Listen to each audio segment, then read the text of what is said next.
Good morning and good evening and good night. And welcome to Inforunners Live, or Infoline as Algared and I once called it, but we've never used that name since.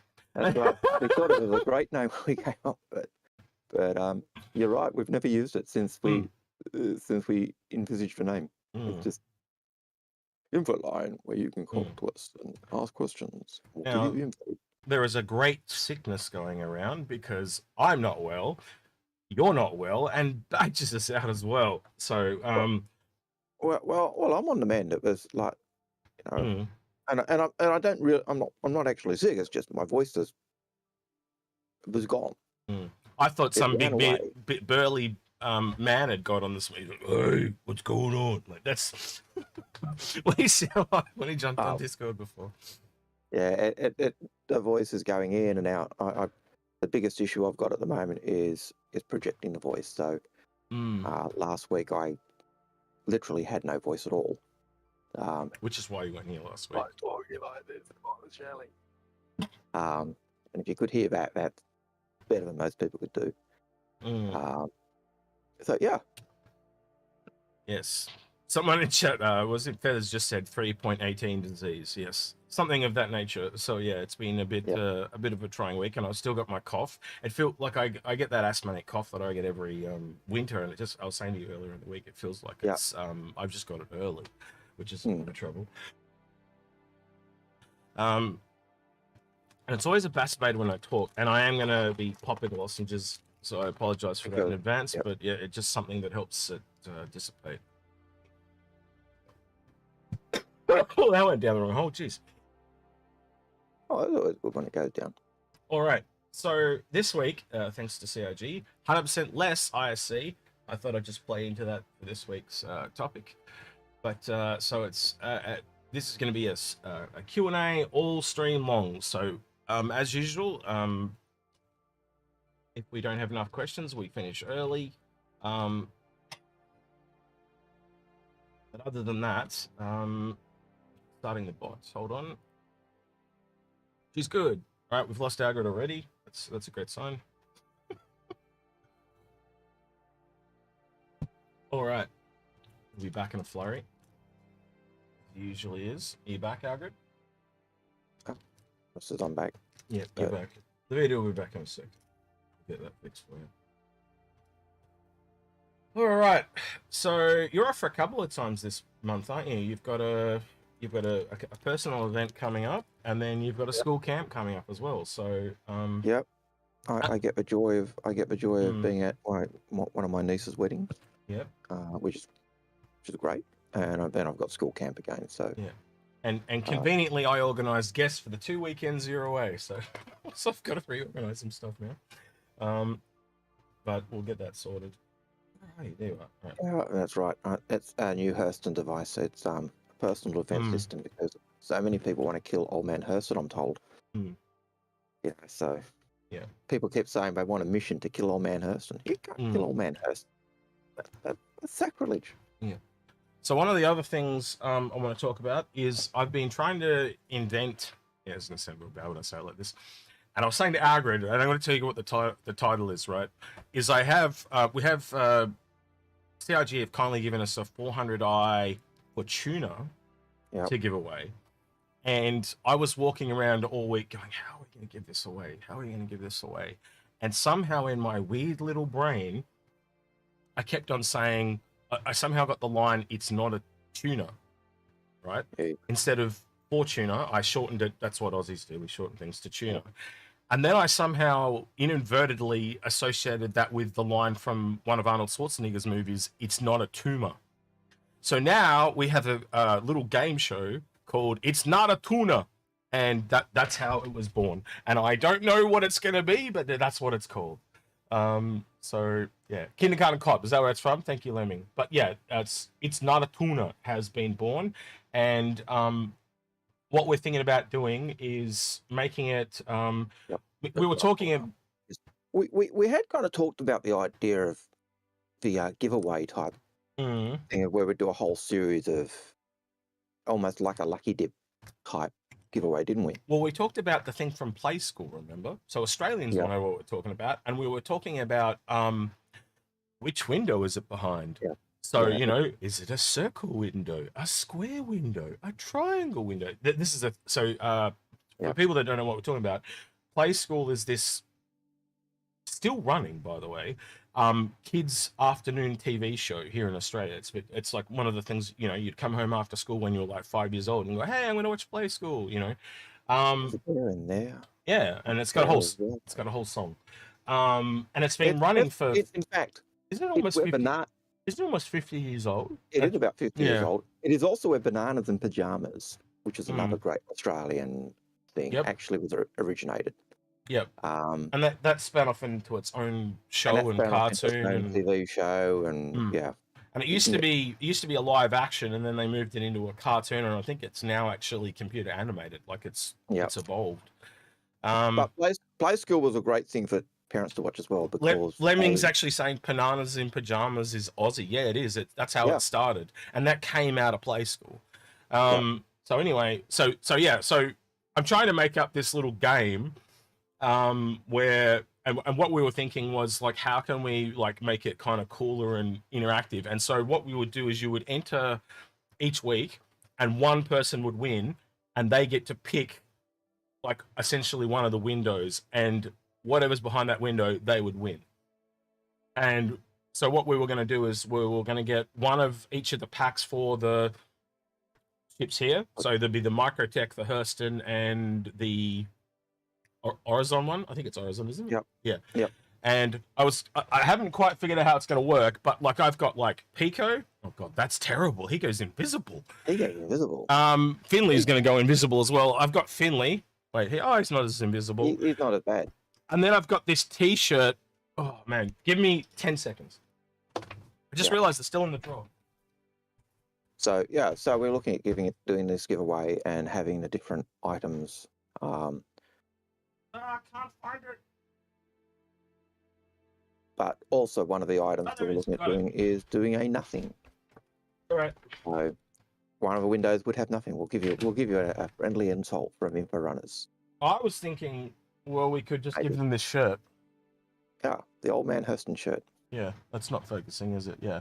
So so I've got all these physical real world items that can represent the skins, right? Oh, I need to put that carefully. Right. And then so if you pick the right one, you get the thing associated with that thing. On this chair. Okay, cool.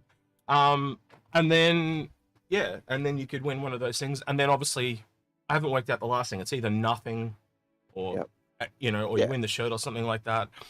But yeah, we're working with something at the moment. We'll see what happens. So we're playing around with it. So on Twitch, we've got just a CRO as a first time chat.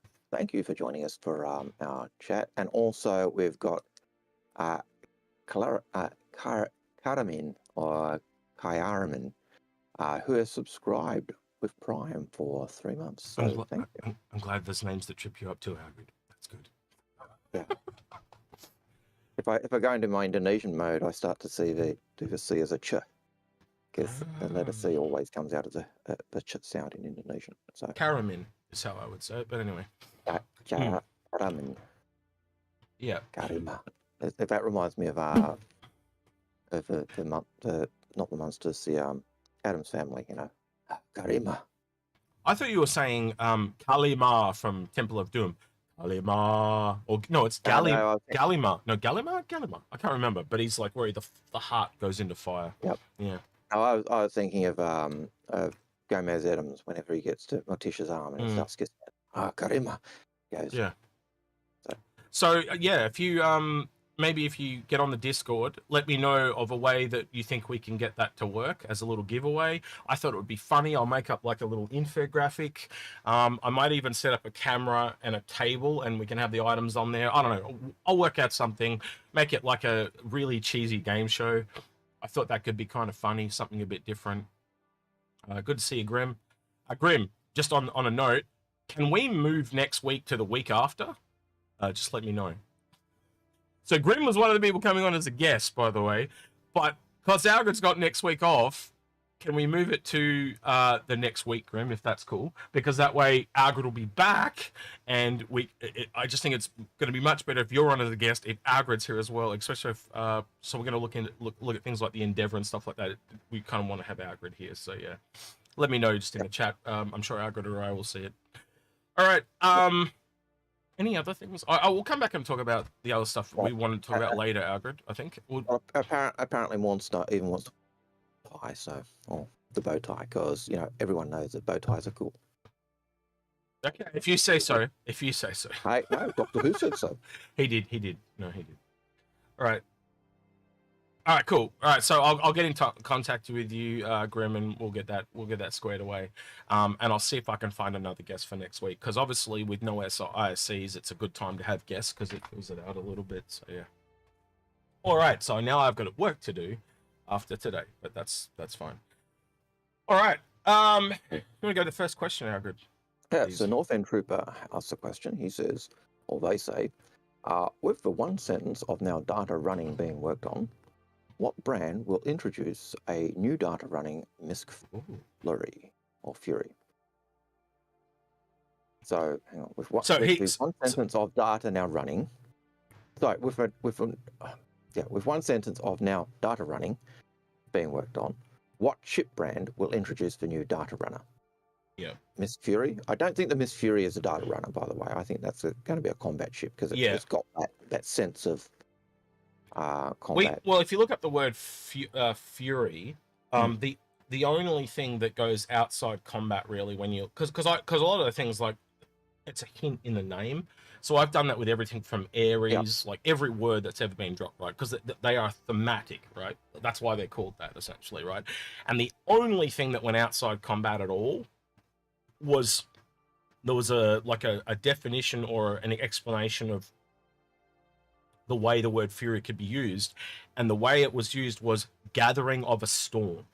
So the only place I think it would go is EMP or E-warfare, right? That's the only other place I went, and I went not very likely, but it could be. But I wouldn't see a data runner as a E-warfare. All right, then. So let's go back to his question then. What brands do you see then? It's interesting, isn't it? Because my mind's rolling over a lot now. Trying to think of, well, I'd probably go Microtech. Ooh, that's a good point. Because they're a place where all the info, you know, the data, and that's their big focus. So if you're trying to send data from one of Microtech's main base to one of their other outposts, and they want to send it securely, they're going to send it by ship. Do you know what I actually come back to? And this is a weird turn of phrase, right? So I'm thinking military, right? And then I went exploration. You've got the Terrapin and the Carrack. So if you were heavily into exploration, data would be a big thing. So I'm coming back to Anvil, believe it or not. And Anvil could do that as well. I could see that. I could even see a variant of the Terrapin doing data running. Yeah. But absolutely. The lore has the Terrapin with so many modules. Like that makes a lot of sense because the seat's already there, isn't it? It's okay, I can see that. You know, and the lore's got so many variants of the Terrapin, so why wouldn't you? Like they've even got a military dropship version of the Terrapin in lore. So so JJ 2078 say Microtech don't make ships. Yeah, they don't. But one of the things we know is that there are collaboration ships. There is not a lot of them at the moment, but a really good example is the MISC Aegis Starfarer Gemini. It's actually made by Aegis and MISC. Go ahead. I would even say the best example of a non-ship manufacturer doing a collab to make a ship is actually my favorite manufacturer, who I've just forgotten at the moment. Is it Kruger? Kruger Intergalactic, because they're actually a component manufacturer. That's their key thing. They design and manufacture all the little bits and pieces that everyone uses. Yeah, but even if it's like not a ship, so say we're talking about like how you did and you kind of said Microtech, it's nothing that you can't say made in conjunction with Microtech that's outfitted all our computers or whatever and like that. But it could be a ship made by almost anyone in that kind of phrase. So all we're trying to do is think outside the box, because there's other things we've looked at too. Like one of the ones we talked about, to give an example, was a medical vehicle. And Cure Life would be a really good manufacturer because they make all the medical products. So, and I remember when we were first talking about it, we were literally talking about we want to see more collaborative projects because it's how it works in the real world. It happens a lot. You know, you just to give an example, all the screens that Apple make or have for their iPhones, they're actually now all made by Samsung. You know, it's just the way the world works, you know. No one is an island anymore. We all borrow and, you know, when you look at how the manufacturers work. And one of the really surprising thing about Apple is besides their chips now, as in the, you know, those M1, M2, and I'm sure we'll get M3 soon enough, up until recently, they were Qualcomm chips. You know, all Apple did was just gather all this shit and put it together, put it in an Apple package and sell it. That's all they did, and they made the software, you know. So that's the way the world works, you know. And it's like you said, Kruger, as an example, is a weapons manufacturer, but they make weapons that go on every single ship in the game, you know. So well, they're even less than a weapons manufacturer. They're a component manufacturer. They make the bits and pieces for the weapons. They make the bits and pieces for ships. Yeah. Almost every item we have in game will have an item from those guys. Sorry. Stop and Sniffer, just to give an example, says Samsung makes $100 profit on every iPhone. That's kind of nuts if you do the math. Yeah. So why do iPhones cost so much? Samsung. Yes. Actually, they have actually said that in the past. One of the reasons is we have to pay Samsung for the screens, and that's why.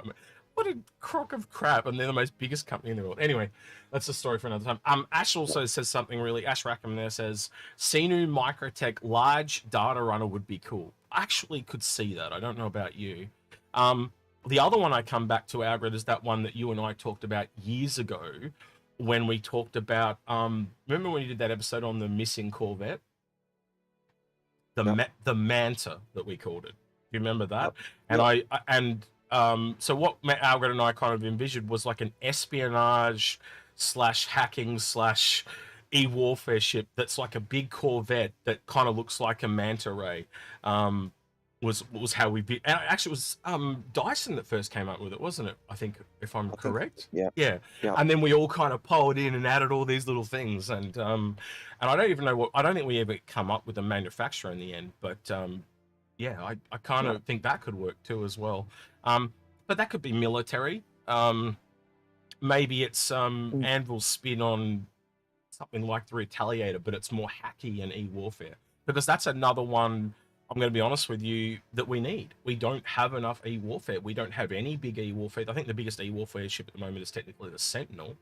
And one of the things that we talk about a lot is we now, you know, they're filling in those gaps between things. So we do need to start seeing some ships that, you know, cross these gaps. And like, you know, honestly, look, even the MSR is one of them. It's like half cargo, half data running, you know, but then you might have something that's data / espionage. So we are going to start to see overlap, and it's happening more and more. Well, look at the Antares. That's a really good example of it. It's half combat, half, you know. It was like we had these, you know, the EMP / QED ships, but now we're seeing the melding of that with combat. Melding of ideas. So it's going to become more and more common. All right, I hope that answers your questions, North End Trooper. Nova 42 Nova 42 says, what manufacturers don't have a starter ship? Didn't we work out? Oh well, this is the little thing we were arguing, but I think we both agree on Crusader. Crusader doesn't really have a starter ship. I would even say Kruger doesn't really have a starter ship. They've got P72, P52, but they. You know, you want a starter ship that's one that can enable you to do box missions. You want one that can do jumps. Yeah. So any ship that can't carry cargo or a box, and any ship that can't do a jump isn't a starter ship. It's a snub. So, and I think the other one we talked about too was Argo, because but then technically because it can't do box missions, the MPUV kind of falls out of that. So yeah, I think that's the. I'm not sure on Kruger, right? I do think I would like to see some more things from Kruger, but I think the way they've kind of pitched Kruger from my perspective is it's more of a very wide but not deep. And what I mean by that, it does all the weapons and all that. And that one ship was it feels like that ship was a one-off to me, but I wouldn't mind if they did more, but I just don't know if they will. I would like to see them do more weapons. I would like to see them do more ships, because it was they were breaking into that market, and with both items, because they made everything, so let's make it.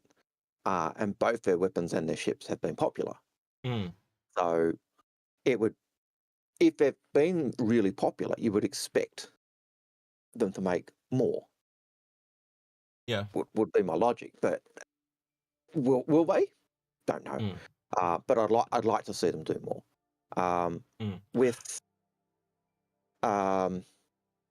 With the Argo, you can actually do box missions if they're local. So if you do the ones where they take it just on the planet, you can actually do a box mission with an Argo. It just takes you forever. I've done it. I would actually hope down the line that we actually, well, this is where I go. I kind of go a different way, right? I wouldn't mind seeing the Merlin, the Archimedes on another ship. Like a completely different manufacturer, like exclusive deal that pisses off RSI, or whatever. And it just, so someone else builds a ship. The only other company I could think of that would do that, I think, is Anvil. Because, and again, this goes back to lore, because the reason Kruger went with why the Tiger Shrek is on the Titan is because Kruger have had a long-standing relationship with Anvil. I think it's Anvil. Yep. And they've had a long-standing relationship with RSI. So when they made the Tiger Shrek and it wasn't selling, they went to their buddies at Anvil and said, "Hey, look, we've got this really good weapon, but we're not known as a weapons manufacturer, so it's not doing well. We'll put it on your ship." Well, and then people started going, "Wow, this is a really good weapon." So they started using it. And then when they decided to make the ship, they went, "We've learned from our mistakes. Let's go to RSI and say, hey, we'll build a ship for you. We'll build a snub for you to go through that." So they work within their buddies and their long-term contracts. So I could see them doing it with Anvil. I could see them doing it with RSI, but going outside that, especially if they do the P-5272, that's kind of like saying to RSI, "Beep you." I wouldn't mind want to do that, so. And I did say this to you in the past. I wouldn't mind seeing a version of a Kruger ship that's like the Archimedes or the Merlin. I don't know what you'd call it, but the one that just had a tractor beam. So like a utility vessel for the Constellation to help it load stuff in space and stuff like that. I think that would be kind of cool as an alternative. But we got that super chat there. We have a super chat.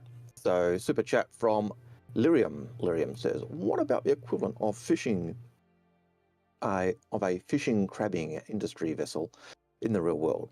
I'm sure the verse needs dedicated space animal harvesters." We've got all that to come. That's the scary thing. Like you kind of sit down and think about all the animals and AI. It's one of the things I've been.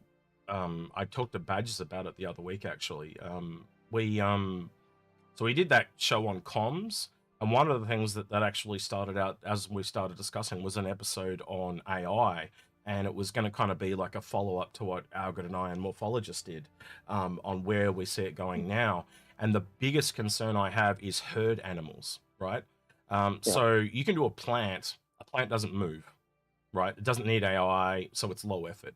You can do a singular animal for hunting, like the boreal stalker or the crab or whatever like that, and that's got a bit more advanced AI. But if you think back to every MMO you've ever played, they basically, every creature does a small patrol, and when you get near them, they activate and just go straight at you. That's all they do. It's the most low effort AI you've ever seen, right? And the only difference to that is, do they run up to you and melee you, or do they sit back and cast or shoot arrows, right? So it's all exactly the same, really. And you get your herd animals, but the second you get too close, depending on the style, they peep-bolt. Yeah, well, that's what I'm saying. Like, there's a bit more advancement to it. Like, and, you know, does a cow operate the same as a herd of monkeys? You know, do they go up the trees and stuff like that? So there's a lot more advancement to moving animals than there is anything else. But then I started to realize we do have these NPCs, and they're human.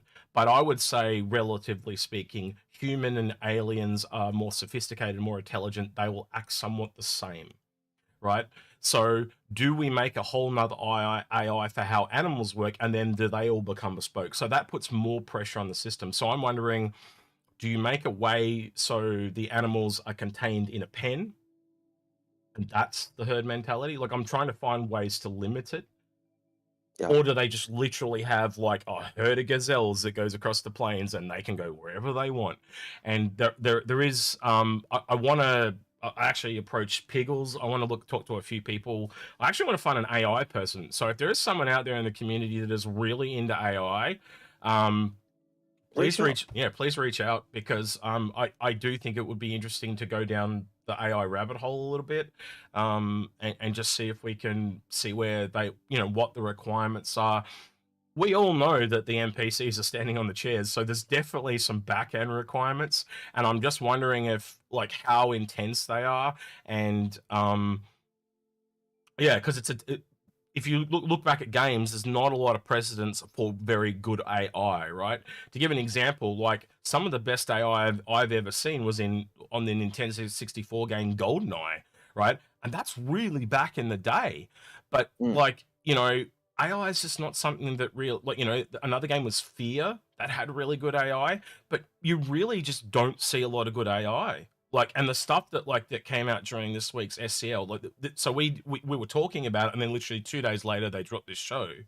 There's definitely room there for an episode on some more in depth to the AI. So as I said, if there's someone there and you reach out, apparently Lemming knows things about AI. Lemming, is that sorry, Lemming's our mod, by the way, if you're ever wondering why we just randomly say Lemming. But yeah, Lemming, man, let us know.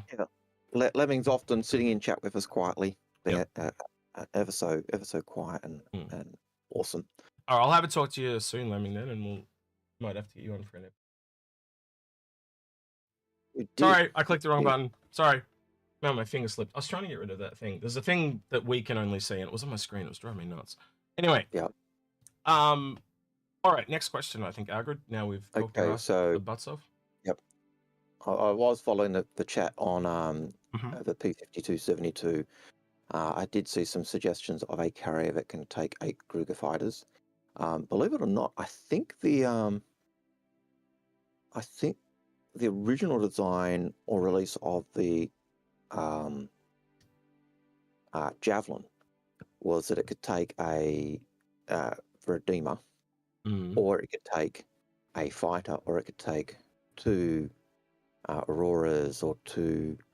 I think it could take 3. May have been 3 M50s. I think you've just made. I think you've just made your Kruger's second ship. Think of like a ship that has, like, you know, it's a small crew, so it like flies in, and then like under the wings you've got like 4 Merlins or Archimedes, and the people like kind of run out through the wings, drop in almost like Connie style, and then they detach and fly off. They could just leave the mothership behind. So it's essentially like a small ship that allows you to warp in a swarm of fighters. Very much like if those people who remember Babylon 5, in the early episodes, there was a series of raiders. Their mothership was basically a dome with wings on it, and all the raiders would pop out. Do you remember the oh, I've lost him. The ring from Star Wars with Kenobi's ship? Yeah, something like that, you know, where you just it's just a very light, cheap vehicle that just gets the fighters there, and then they deploy and off they go. But with the carrier, I do believe the Javelin could actually take 4 Kruger P-52s. So There we go. We've got some names there. We've got Kruger, Socrates, Plato, and Aristotle. So there's definitely definitely some room there for some other ships. Yep. All right. So our next question from Dropped Yogurt is question.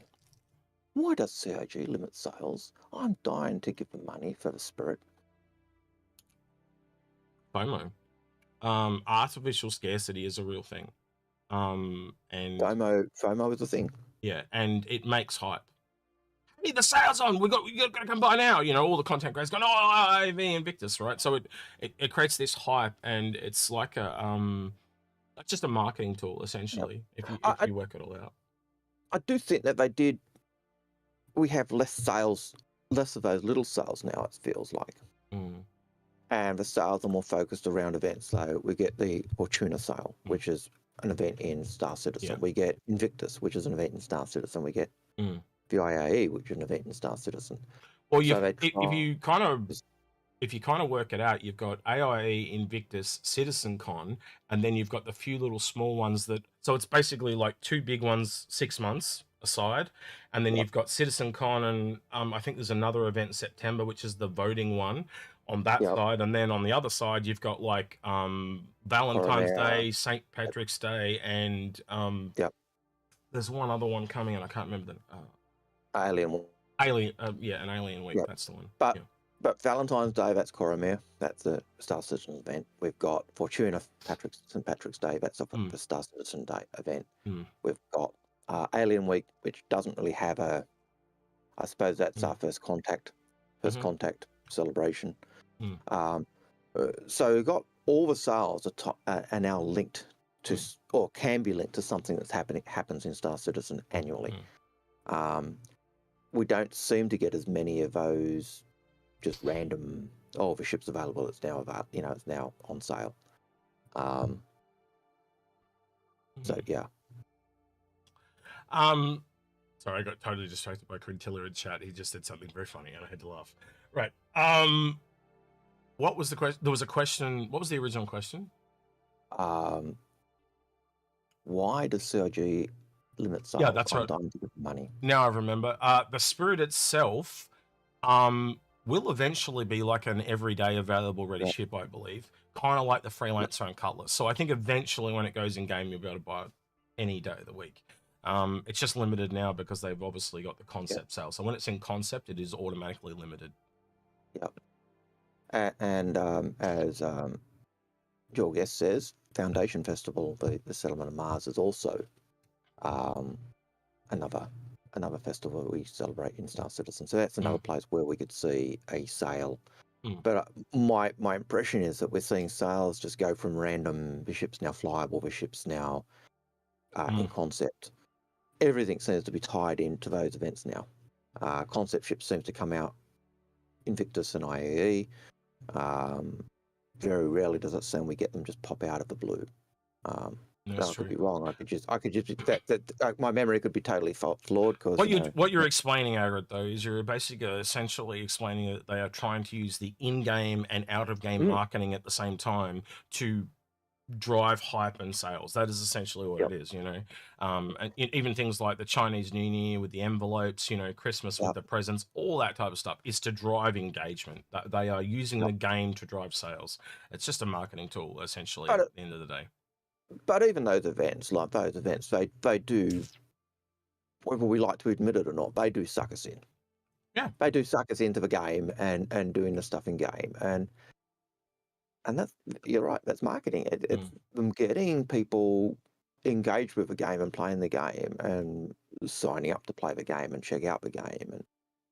And I was having a chat with some of the guys at work, and we were talking graphics and in games, and I was saying, have you checked out Star Citizen's doing lately, because it's huge, and they keep going leaps and bounds, but a lot of people don't check it out because Star Citizen's not out yet. But yeah, so but yeah, I don't know. Those of us have been here long enough. It's all progress. It's all going forward. I do find some of the things that we just take for granted. It comes on, someone new comes in, and that's one of the things I do like about seeing a first time player. Yeah. Their reactions to the things, because so many of the things we've just seen develop, and you know, for us it's not it's not really that new, or not really that exciting, because we've known about it coming and coming and coming, or it's there. But for them, it's like, oh, you know, they're blown away by just what it is. So yeah, it's like when you have kids. I've been told, you know, everything old is new again.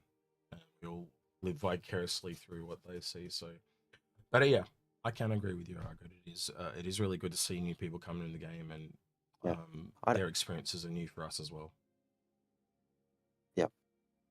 All right, next question, please. Yep, the next question. I obviously had disappeared because I actually started to do the next question. It's so good. But Devil Dog 9811 says, I haven't heard yet. If I have said, well, there's a question for me, but what do I think about the links? I think when we were talking about the links, I originally said I expected it to be a limo. It's very similar to what you and I talked about. We said glass top, you know, that type of thing, and that's exactly what came out last week. So yeah. You know, so I'll just put it down that my first pick was it'll be a limo, and when I saw the description of it and the look of it, I thought, yeah, it's a limo. It's got less passengers, but it's really kitted out. My concern is the number of glasses in the bar. I think I heard someone comment about how many glasses you need for 2 people. Yeah. Well, that's why they're going to have private drivers, because they're so drunk they can't drive themselves. Yeah, well, that's right. That's right. But I, like you said, I could clearly see a variant of that, a medical variant of that. I would love to see the Ursa get an exterior rework, so it kind of had that shape language, because that looked sexy as. Yeah. So, what did I think of it? I think I heard General Desperado said he didn't know whether it gets 4 or more, but you know, I'm probably putting words into his mouth. But yes, that's probably my reaction as well. I will definitely get some. Well, you don't really need one if you've got the Phoenix. It comes with one, doesn't it? So that's true. So I've already got 3. So you have a problem, so you don't need any more. No more. I'm cutting you off. Well, cut off. No more. 3 is enough for 3 limos. I've got a couple of Phoenix in packs, and then one pack comes with the, you know, the links separate anyway. So yeah, that's why I've got 3. So there's a couple of people in chat having fun with badges, things like Priest of the Perseus, Lover of Liberators. I think there's a couple of shirt ideas there at some point for badges. We'll see. I'll have to come up with a name, something of the Perseus, but yeah, badges if you're listening. Yeah, so badges a little bit under the weather, so he didn't join us today. So as I said, Priest of Perseus. So I guess that, you know, if we've got to give badges, you know, credit. You know, that's the heresy, isn't it? He's the high priest of the heresy. Which is not a bad thing. Like the Perseus is a great ship. I think the Perseus is a great ship. I've always said I expect every fleet will need a Perseus. I'm kind of leaning to Professor of Perseus, and he has a whole bunch of pupils of Perseus, but we'll see. But yeah, the only thing that we've ever disputed about the Perseus is the cost. Yep. And we all agree on that. So that's fine. Even Badgers agrees on that. So that's why he was not buying it initially. It was not that he didn't want it. It was just that, oh man, I can't justify spending that much money. And it was also why he had such hesitance to us getting him one. Yep, that's it. Little did he know we'd already done it. All right, next question is from Vital Win, who says, I'm very interested in engineering and ship repair gameplay. I currently have a Crucible pledge, but I find myself looking at the Vulcan often. Thoughts on the Vulcan pledge? It was actually Badges that really changed my mind on the Vulcan, Algared. He came up with a few different concepts on how the Vulcan would work, and he gave me reasons to believe, again, every ship is unique, and they will all have a place in the game. But I think I would come back to that same thing. If you want the Vulcan, why not just take the Crucible and earn down? Yep. And if you're really interested in the engineering gameplay, the Vulcan, I don't think cuts it as well as the Crucible. Yeah, like my take on it at the moment, and I've talked about badges, and I don't know if I've talked with you about this, but my take on a lot of the drones at the moment, like repair drones, is essentially they're like a version of hand tools that are remote, but they kind of automate whatever process you start, so it's like multiple hand tools at once.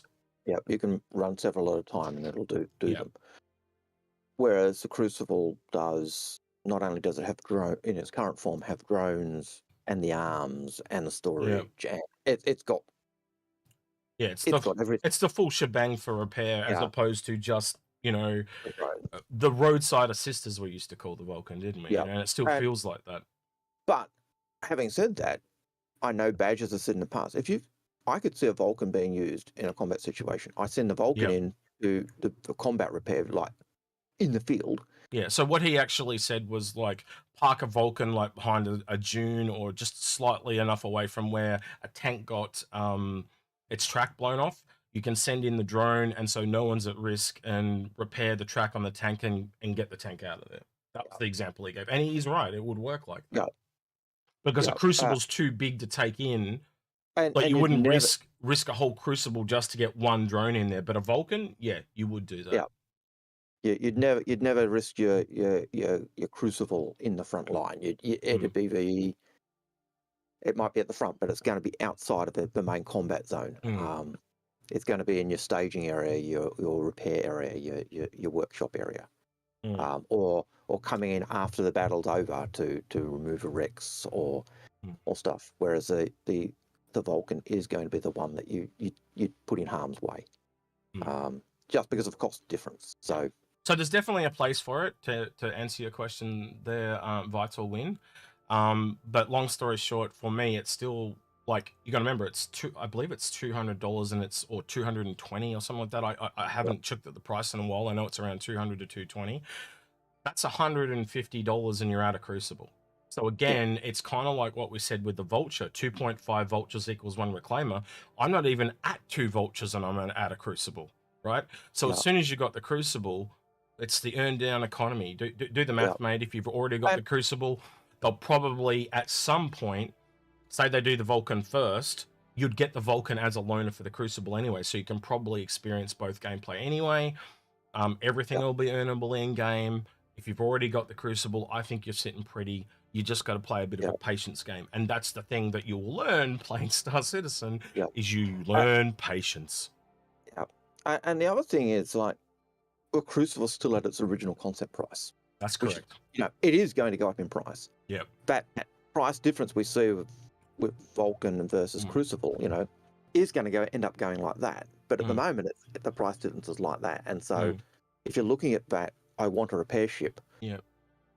Why the hell not get a Crucible? Well, he's got a Crucible. That's what he's saying. So he's got a Crucible, but he's looking at the Vulcan. That wasn't too vital there. That was to anyone else. It was if you're looking at repair and you're looking, which ship should I get? At the moment, because the Crucible's still at its original concept price at $350, and it's so close to the Vulcan. You're nuts. You're nuts if you don't. It's just So to answer Wynn's other part of his question, he's interested in engineering. Every ship's going to need an engineer. So engineering is almost like a combat turret gunner, or every ship will need an engineer. So there is no, like, the closest you're going to get to engineering is repair. It is a form of repair, but every ship will have its little things. So if you love a particular ship, like you're into the Hammerhead, like they're going to use as an example for the resource system and the repair system and stuff like that, then go into that ship, and you will get people that'll be like, I am an engineer and my specialist is Hammerheads, because I know that ship backwards and forwards. And you'll get people that are like combat engineers, so they'll only focus on combat. You'll get people that only focus on the medical ships because they might have little bespoke weird things about them. Hacking every single little thing. You can already see what we keep talking about, and Badgers is seeing this more and more since I brought it up a couple of weeks ago. He was saying to me during the week, the overlapping of gameplay. That alone makes all these different little emergences. So it's very interesting to see how it's making its own complexity. And Shrap Netface says the Crucible is one ugly ship show. Though yes, it is an ugly duckling, but hey, I don't know. It's some of those ships I love that. Yeah, I'm like it's grungy. I don't know. For me, I've always loved it. It looks different. I suppose it doesn't look like a flying plane. I think that's a lot of the ships in this game. They have it like, I remember when the Terrapin came out, some people were saying it was ugly, but there's other people that just completely fell in love with that turtle look, and I think you need ships like that. You need ships that are bespoke and they look different, and they become, believe it or not, they become iconic. A really good example that we have is the 400i. That thing, like, since it's come out, that was a love-hate relationship with it for a lot of people. Like, but there are some people that just have absolutely become obsessed with the look of that ship, and it does, it looks like a flying goose, and Now, Ash Rackham makes a point. He says he'd love to see a small Drake repair ship, and I don't see why we wouldn't be able to get some form of repair from Drake, because, as we've always said, salvage is the flip side of repair. So if you can salvage, you should be able to do. You can repair. You should be able to do some form of salvage. I would argue, but if they do that, a salvage ship repair capabilities will be less than a repair ship's repair capabilities. But a repair ship's salvage capabilities will again be not as refined. But I expect both will be able to do those tasks, but not as good as. They won't be able to do the flip side ability as well as their main ability. We've said a few times now, there's definitely room there for something in the middle between the Vulcan and that, and I think the other one would be some kind of vehicle repair ship. So it goes down to planet and it's like a little garage. So and because the Crucible itself has that ramp, doesn't it? So it shows that there's a repair room for, you can kind of split the Crucible into two, and you can see one for smaller repairing in space, and then one that's tailored at vehicles. So well, even if you take the idea that the Scarab can be dropped off, the fact that it can be dropped off and it's got its own power supply, and as long as it's got repair, the resources, it can actually repair stuff. You could literally drop it off as a mobile, as a temporary base, or like temporary garage, like a little garage. So. All right, next question. Very good question. Nova 42. Have you played the game Barotrauma yet?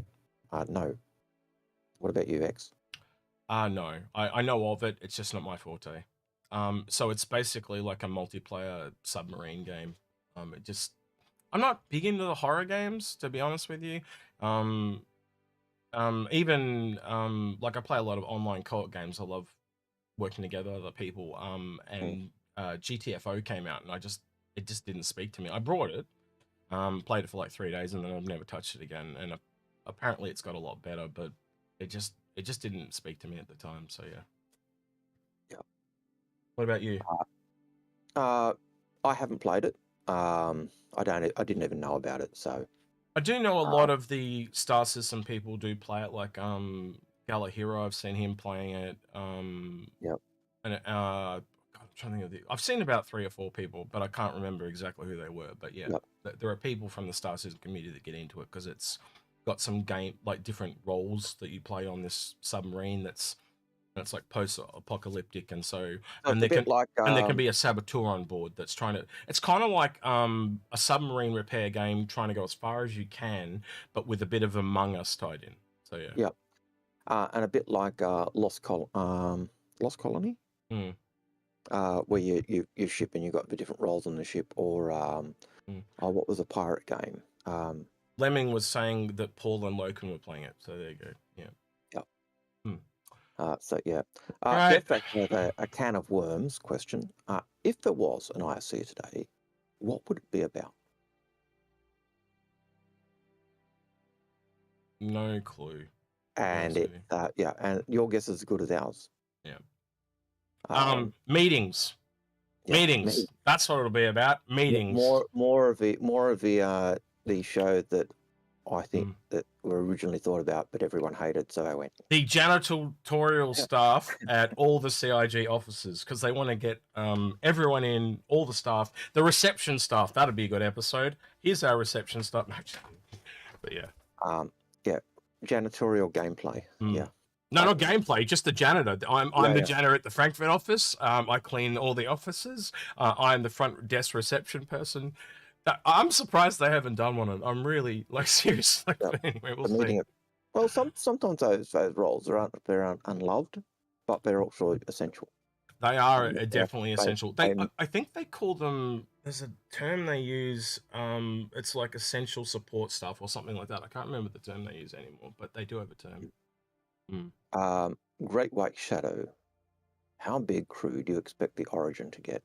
The Orion to get, sorry. How big a crew do you expect the Orion to get? 5 to 8 at the moment. It's 5 to 8 at the moment. And we've lost him. It'll come down to beds at the end of the day. They've planned for the beds. Yeah. So they'll probably might see them. Yeah. All right, you're back, Algared. Go ahead. Yep. Increasing the size because they've increasing the crew size because they've increased the size of a ship. But they increased they increased the size of the ship though because they couldn't fit all the stuff in that they needed to fit in. So I don't think they've actually put the crew requirements up. They just went, we don't have enough room in here, because the way it was built was the ship, the way it all rotates and stuff. It goes around the crew quarters and all that. So they were finding that they'd made all these dangly bits that span, but they just didn't have the room for the actual contents. Well, they didn't have room for the contents. So So I could see them. As I was saying, I could see them increasing the crew size just because they've increased the size of a ship. But we also know that CIG seem to be going away from that. They seem to be shrinking their crew sizes down, and so just on that, and based on what you're saying, I increase it. I think it'll stay at 5 to 8. I could be wrong, but that's my thoughts. So yeah. I'm gonna go the other way and say I think they're just gonna leave it at 5 to 8.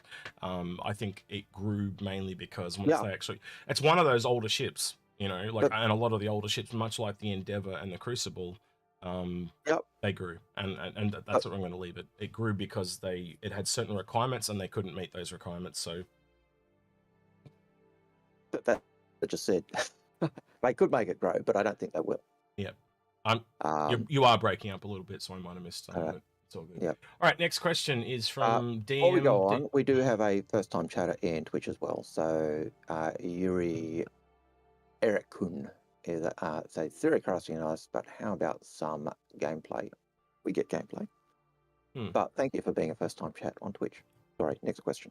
Yep. DMDR says, in which direction is CIG going to develop Sinu, in your opinion? Right now, they don't really have a niche like other manufacturers. I kind of do think they have a niche, but I think that it's just fallen a little bit by the wayside because that's just one of the ones that is not as developed.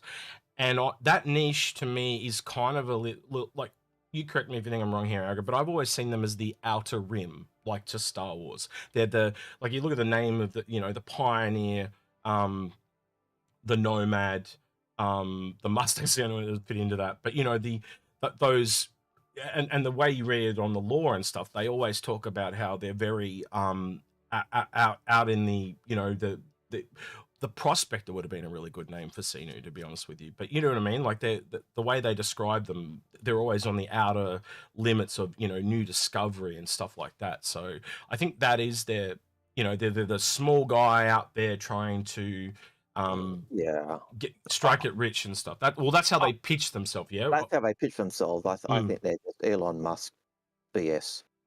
But then I'm not a fan of Silas Kroner, who is the manufacturer or the owner of Consolidated Outland. So my prejudice is showing.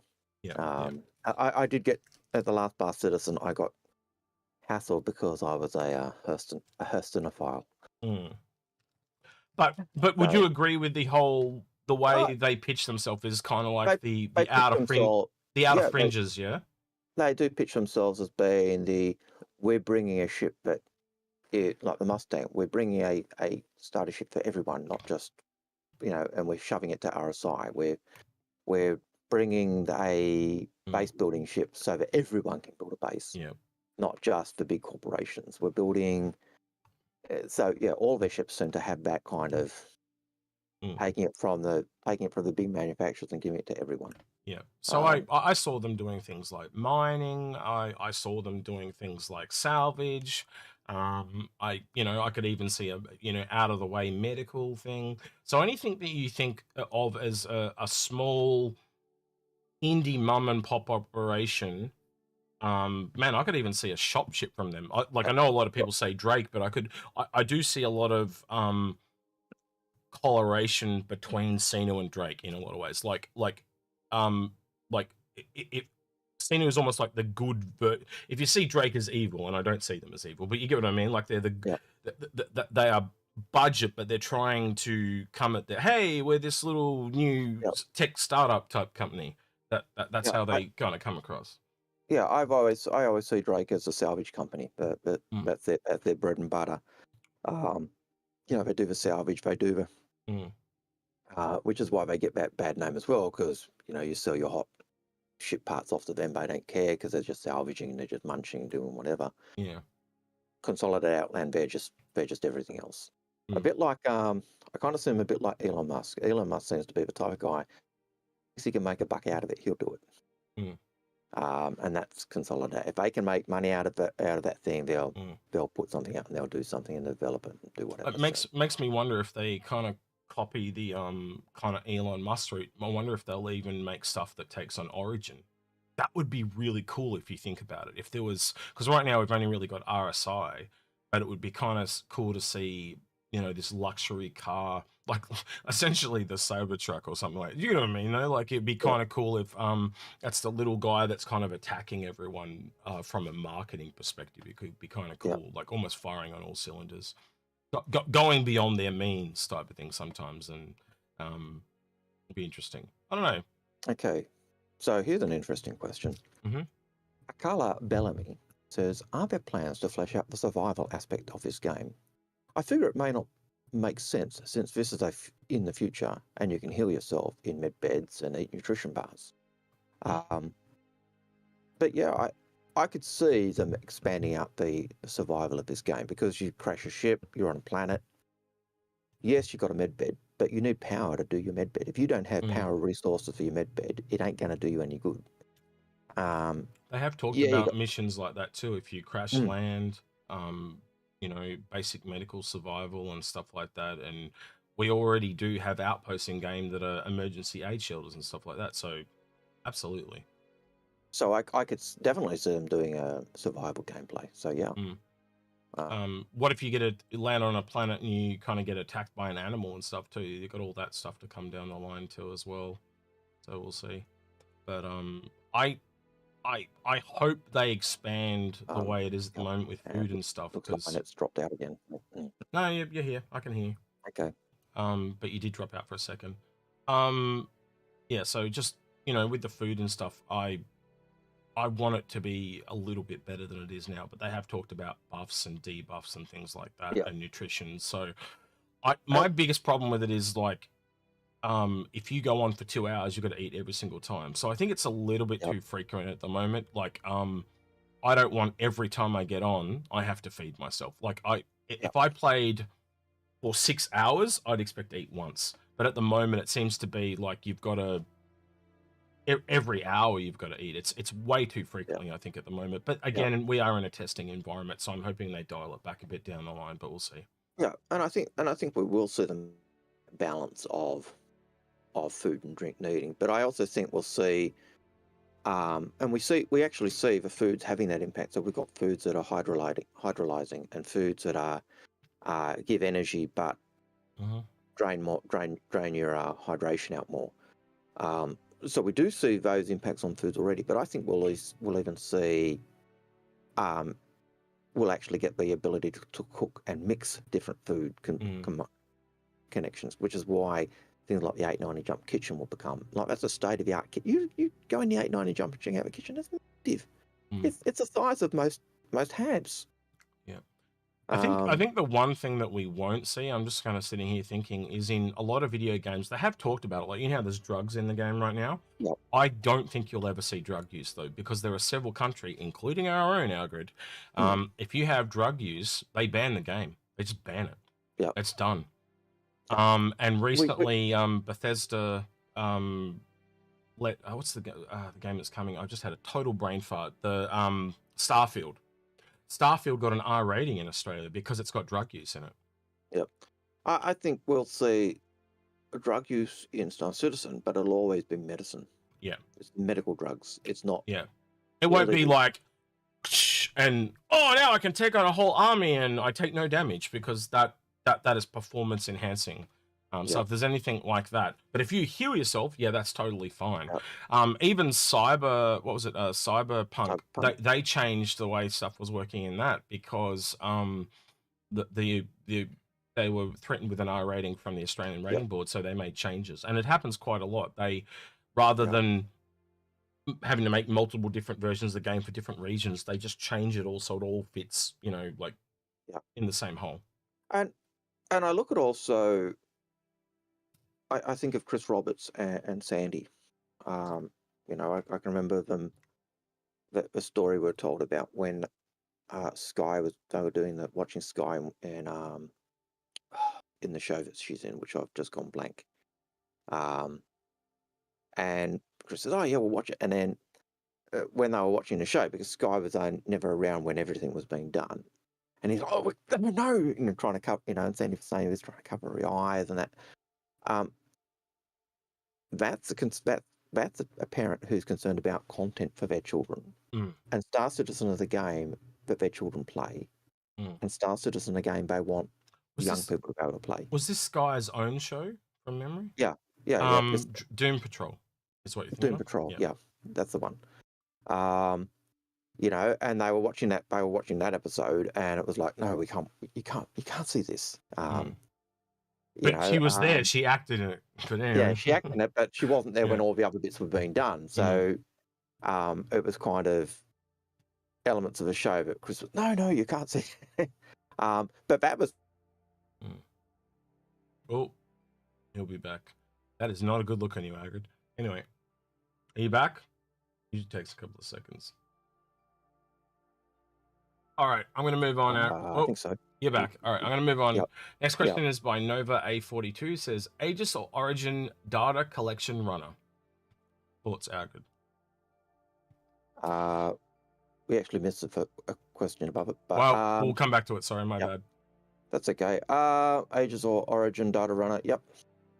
I don't see Origin. We've got no data running gameplay from them at all. I think the only new gameplay that I can see assigning to them at all, as I've said a few times now, is shop gameplay. And the fashion angle that leads into luxury. Well, I've always thought Origin would be a classic hospitals, because I've always thought they're clinical and sterile. I think that I agree with you. I think it would be good, but I don't think we're going to see it. I just like at the moment they're too, like, if you lay out all the ships they've got left, I think we've only got 3 potential ships left from them at all. I don't know, maybe I'm wrong. Maybe I'm absolutely wrong in that Algared, that maybe they could, but one of them is very low end, so it's between the 100 and 200, and then you've got the 700 and the 500. So if you do if we do a shop ship around 500, because that's kind of where I expect it to be, you could have a bigger hospital at a 700, but I could see them doing a hospital ship possibly as a competitor to the Hope. I could see them doing variants of their ships as hospital, or possibly data running. I could see them breaking into that, because that answers the question you constantly say about Origin. But Origin need more gameplay. And doing give them the gameplay. But the other one I've said is science as well, like high-end science. So I think the thing we argued, without getting into a debate about this, I think at the end of the day, we could see that there are some room for at least 3 professions there that they can move into. So fashion, medical, which is very closely linked with science. So medical science and fashion. As we always say, more gameplay for Origin would be fantastic. Basically the short answer is they could do, but both of those could be data run. But will they? don't like. I And don't. and Yeah. 6 to 1, half a dozen other. We could go all day talking one. We could go all day talking the other. We could go all day saying no, neither. Yeah. And I think like I said earlier about Anvil as a data runner, I could also see Aegis. So yeah, Aegis I'll give you, but I don't hold your breath for Origin, sadly. Yeah.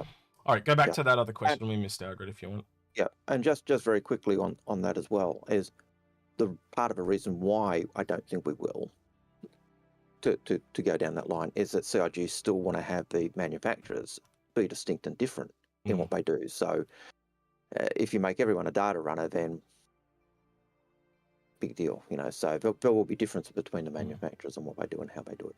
Okay, Robert. Wait, real quick. Sorry, real quick. It's either Jose on or Jose on 54. Thank you for the subscription with the Prime. Right, sorry, Algared.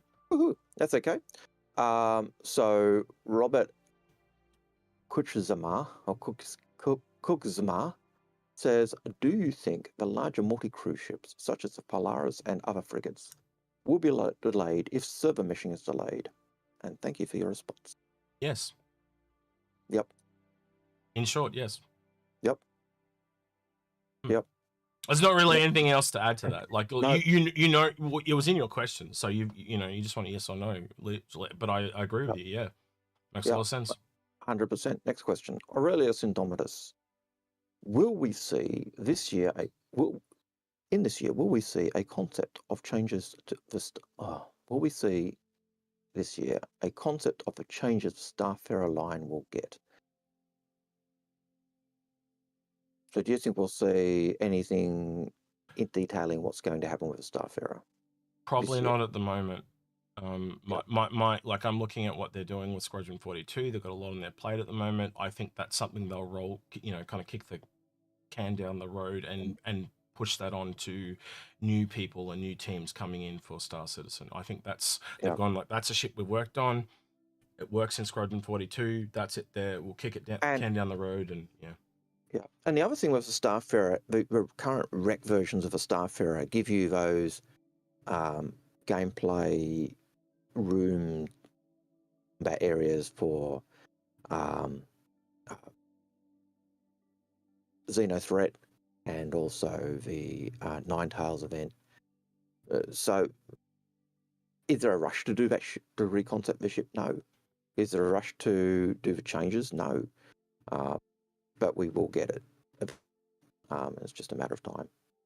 So I think the short answer, as you gave, is no. But that were my reasons why. I got to ask. The Newfie Bullet in chat just said, I think Origin is straight up touring, luxury, and science. The only problem is there's no proof of science at all. Right? It'd be great if they were like the science and medical, but there's no evidence. It's just like the fashion. There's no links at all. It's just like, sounds awesome, but there's no proof, and that's the problem. No, there is one link to the fact of science and medical, and that is the fact that everything feels sterile. That's it. but yeah, like you say, there is no actual gameplay aspect that hints to that, even though they make sense. But yeah. So Waffle Insanity has a question. When speaking of docking collars, do you think we will have ships which can dock directly to each other? Similar to the old Caterpillar module teased 7 years ago. So ships can attach? Yes, I do believe they can. Yeah, I think most ships it'll be a part of the docking collar itself. They will already have some kind of extender thing that goes out. Yep. And then we've got the boarding ships that can. Yep, Legionnaire. The Legionnaire. So yes, ships can dock. Maybe not as well or the same way that they had originally.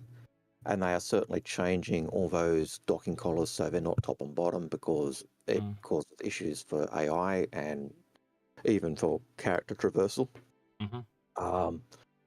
So they're making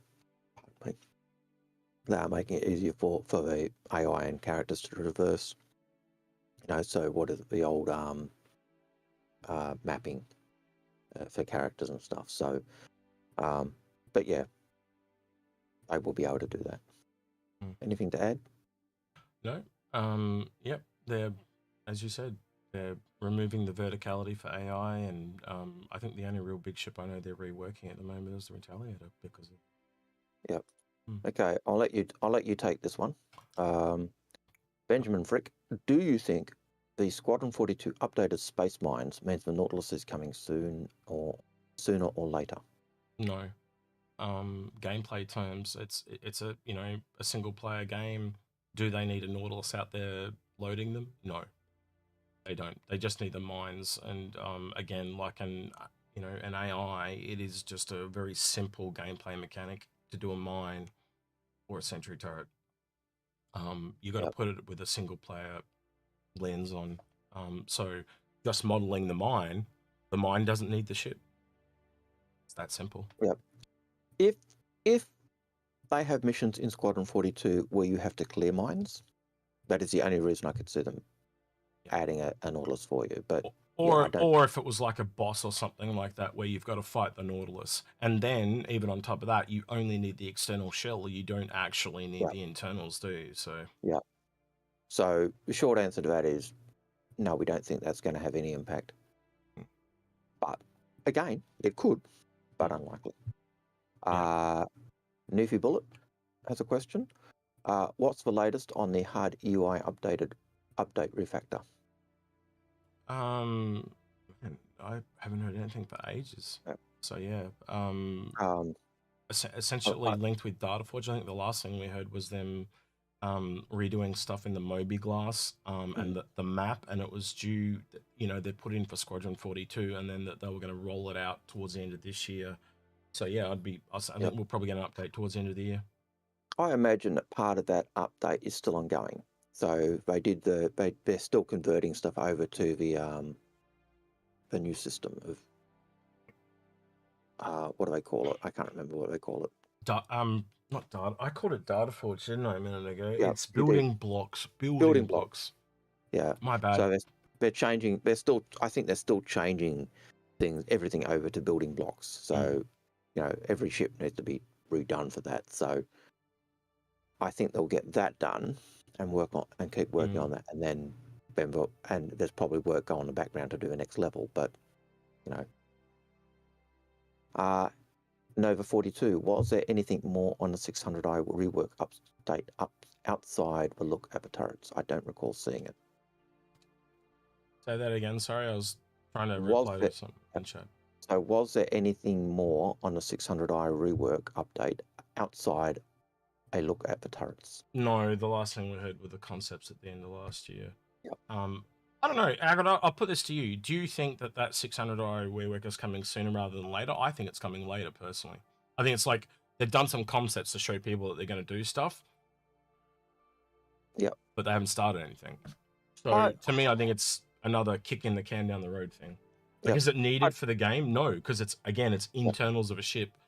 It's like John Crew always says. Do I need it? Like you said, do I need it? Does it work in the game? Yes. Is it a ship that flies? Yes. Do you want us to spend time fixing that ship now or getting something that's not in game? Yeah. And the answer is always, we'll get the new stuff in. Yeah. But will they do it? I think it might be something they give to new people. It might be something they plan to do for, say, IAE or something down the track. But I'm almost wanting to do a poll here, but it might make me sound like a bit of an arrogant person, right? But I want to ask it legitimately as a question, right? And I've always wondered this, like, why they talked about the 600i rework, right? And they talk about Origin ships quite a bit, right? Now I'm wondering, is it because that particular part of the community is like you know how you have that kid in a family and they call them the squeaky wheel? Do you know the analogy of the squeaky wheel? Right. So like, and I've seen it in multiple families. Like, you'll have a child household of, say, 6 kids, and there's one kid that just gets everything that they want because they just make all the noise and they are the squeaky wheel, where all the other kids don't ask for anything. So I'm wondering, like, is there a group of Origin people that keep asking for stuff and they is it, I don't know. I personally think if it was Origin fans being a squeaky wheel, the 890 jumps cargo and hangar bay cargo facility would be fixed. Okay. And the 890 still doesn't. Its cargo bay still can't take cargo. The cargo is still limited to the hangar pod. So if they were the squeaky wheel, I would have expected that to be a key. So I put it back to you then. What is that then? Just like acknowledging out of nowhere that there are problems with the 600i? Is that how you see it? I think they always knew there were problems with 600i right from the beginning. They liked the outside, but the inside was just an absolute mess. Okay. So, and everyone knew it was an absolute mess on the inside. You know, why did you have a 600i at one point? Why did Dyson have a 600i at one point? I've never had a 600i. Okay. I've got to CC you through one to get to other stuff, but that's just because it was a part of a chain. But I've never had a. I'm trying to think. The only time I've ever had an Origin ship was when I had the one on Kickstarter, which was the bounty. It was literally called the Bounty Hunter package. That's how funny it is when you say it. And it was the 300i. That was it. That's the only Origin ship I've ever had, and it very quickly became a constellation. Like as soon as it went onto the website, I melted it and turned it into a constellation straight away, because I knew it wasn't a ship for me. But yeah.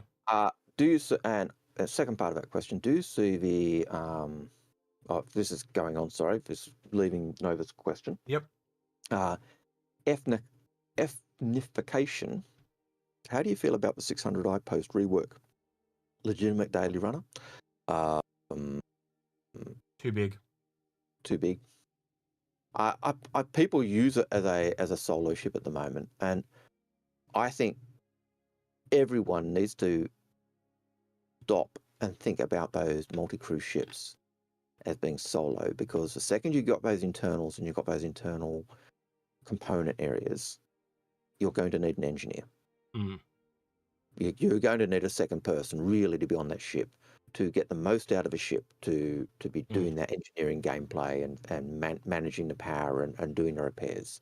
And if you don't have that, even if you control all the guns, you're going to be fighting or operating at a subpar level. And we've all got to get our heads around that idea. If you're in a multi-crew ship, you need multi-crew, even if it's just someone to run doing the engineering and fixing things. So you compare the 600i to the Aquila a lot, and if we realistically see it for just a couple of seconds, you can see it's a bigger ship, the 600i, so it's going to cost more to run it fuel-wise.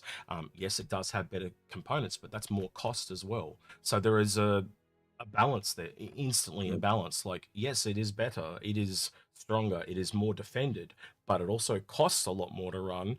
And do the defensive benefits outweigh the cost benefits? And in some cases, absolutely. In other instances, no. So again, just as we said before, there is room for every ship in the game because of the situation, you know. And if you wanted an Aquila, I'd still go the same way. Say, get a 600i and earn down every single time. I will say that to the cows come home. But yeah. But then if I'm looking at an Explorer ship, why wouldn't I go Carrack first and then earn down? You know, But the other thing is, it's the when you're going into the black, so to speak, are you going to take a 600i that is literally a fuel hog, or are you going to take something really efficient? And that again is why I don't think it's a good exploration ship, because people haven't considered that. Again, let's look at the Carrack real quick, as you mentioned it yourself. Doesn't have a lot of guns because they don't need them, because there is nobody around, right? So why would I need all these defenses when I'm exploring? Because there's nobody around. And if I've got crew, its defenses are reasonable. So long story short, the 600i works as a touring ship because of the defenses ability, and you're not really going far from home, and you're going to known places. But as an actual explorer, that's a detriment.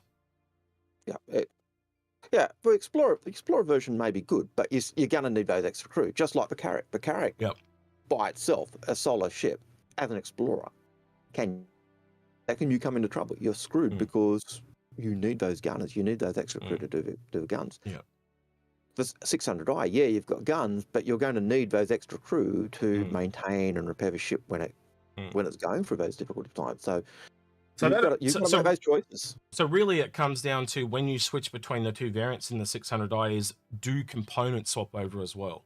Like do you like essentially this is what I'm asking is the touring variant really defendy? And then when you go into the exploration variant, does it remove some of those defendable components and become a lot more efficient? Because it would, they're two completely different roles. Yeah, it's like like I've said to you a few times, the Origin are like flying safe rooms, and if the touring is a safe room, then you need the Explorer variant to be a lot more light and efficient, like a Caraca and Aquila. And if they don't do that, it's instantly detrimental. So, touring is the safe room, and exploring is the escape room. Sorry, say that again. Touring is the safe room, and exploration is the escape room. To complete the analogy. That does work. Yeah. Sorry, I thought you said escape, or safe. I didn't quite click, and then I got what you meant when you said the second time. So but that's a good way to look at it. Yeah. I think part of it is also the voice not being as clear as I'd like. It is. I am struggling with it, believe it or not. So Lemming just says something there too that we've talked about a few times. So it says, man, a 425A would be nice. So that's the other thing. Like the 325A was a real outlier for a really long time, and I even said I'm surprised that like if they had never sold that, they wouldn't have a problem. But then they doubled down and released the 125A, and that is 120? Yeah, 125. Yep. Yeah. And I thought to myself, well, they've done that because it's at the bottom end and it works. But yeah, it would be nice to have variants for some Origin ships that go into attack, because I could see a 600i, like a 425A or a 625A. I can see both those, the modules swap over and it goes from a defensive to an offensive ship, and that's interesting, right? An 890 25A. Yeah, like the pirates would love that thing. Bling bling, shooty shooty, pew pew, like that. That would be amazing. And why should luxury be limited to the rich and famous, so to speak? Why wouldn't I want to be a luxury pirate? Yeah, well, that's right. It's one of the things I've always had with you go to a pirate base that they're always run down the wreck, but there's nowhere that's nice. They're always just absolute rubbish everywhere. Why is every pirate a scum? Why is every pilot a slob? And we know that's bullshit. I'll give you a really good example, and it's not the best movie, but in the Han Solo movie, that luxury guy at the end that was played by the guy, I always forget the guy's name. He played Vision in Iron Man and stuff. And in Jarvis. You know the guy I'm talking about? I haven't watched that movie, but go on. He was also in A Knight's Tale. He was the squire in A Knight's Tale. Oh man, someone will tell me his name in chat.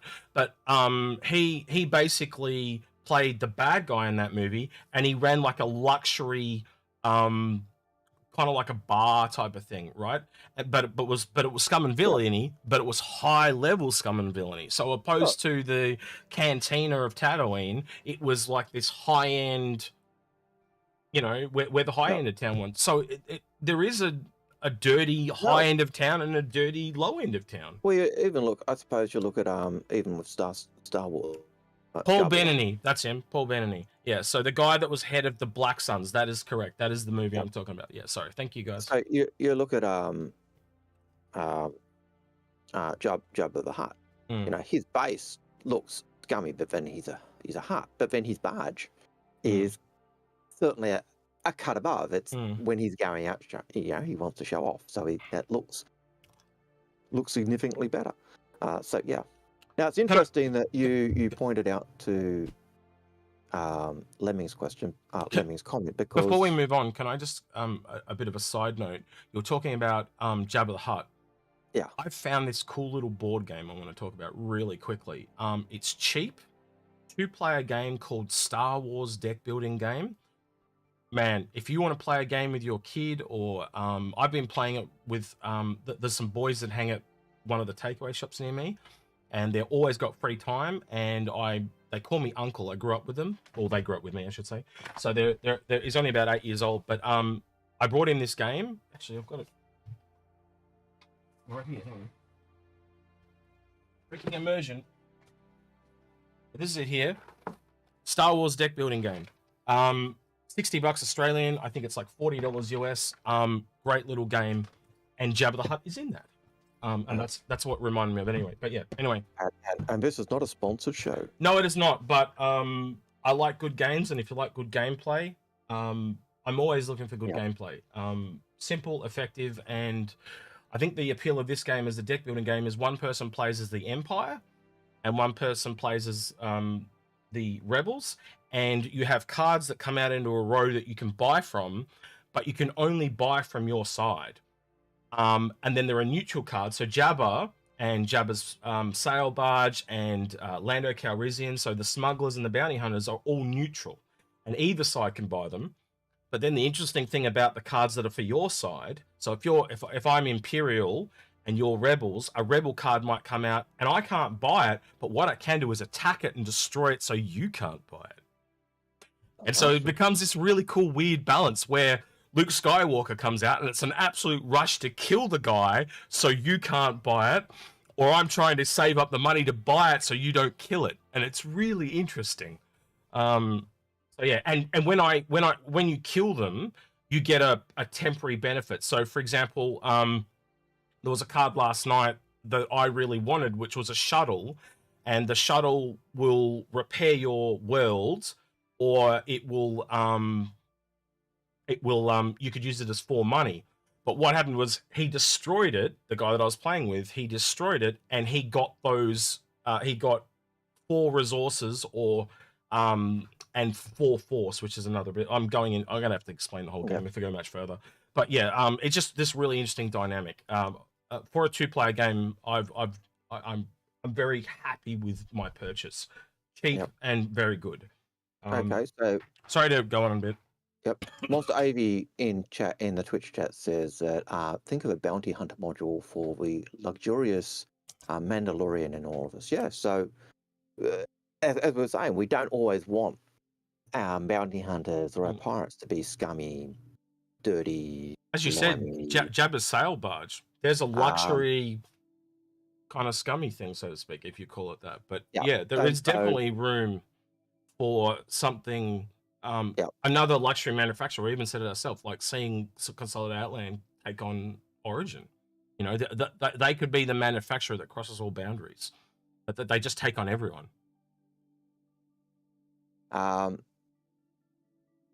Stemper in Twitch says, "Can you show it again? I missed it." I think he wants to see the game. I'm assuming.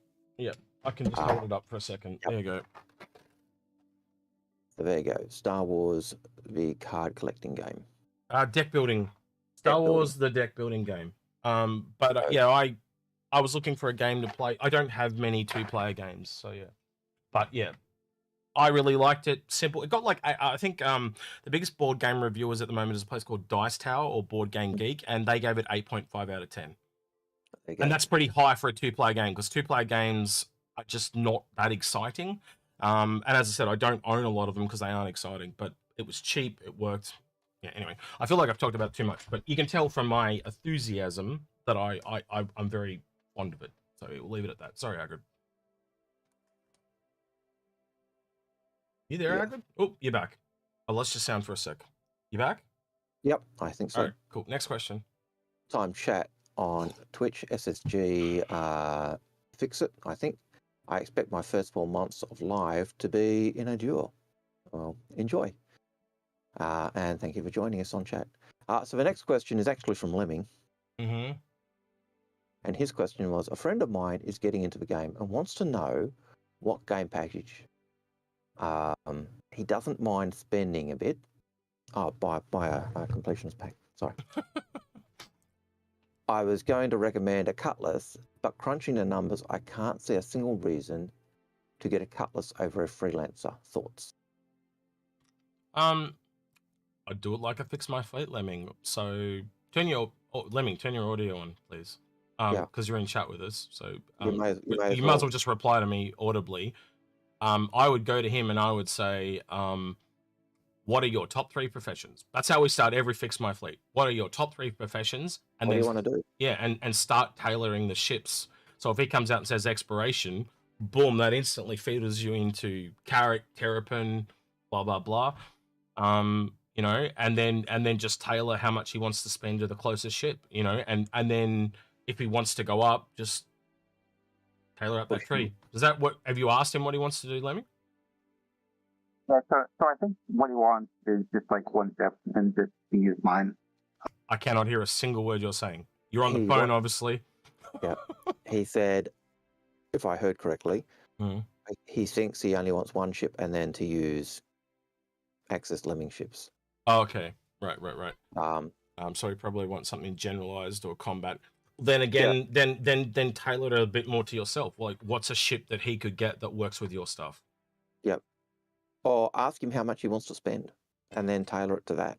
Yeah, that too. But yeah, so it's a factor. It's those factors. It's the professions he wants to do. It's a little bit like if he's working with you, what are you doing? Yeah. So what's a ship? What's a ship that he could get that you'd enjoy working on with and crewing with? What's he wanting to spend? You know, so hey, look, you can go as cheap as $45 and get an Aurora, a Mustang, or a Cutter or something, or you can go as high and go.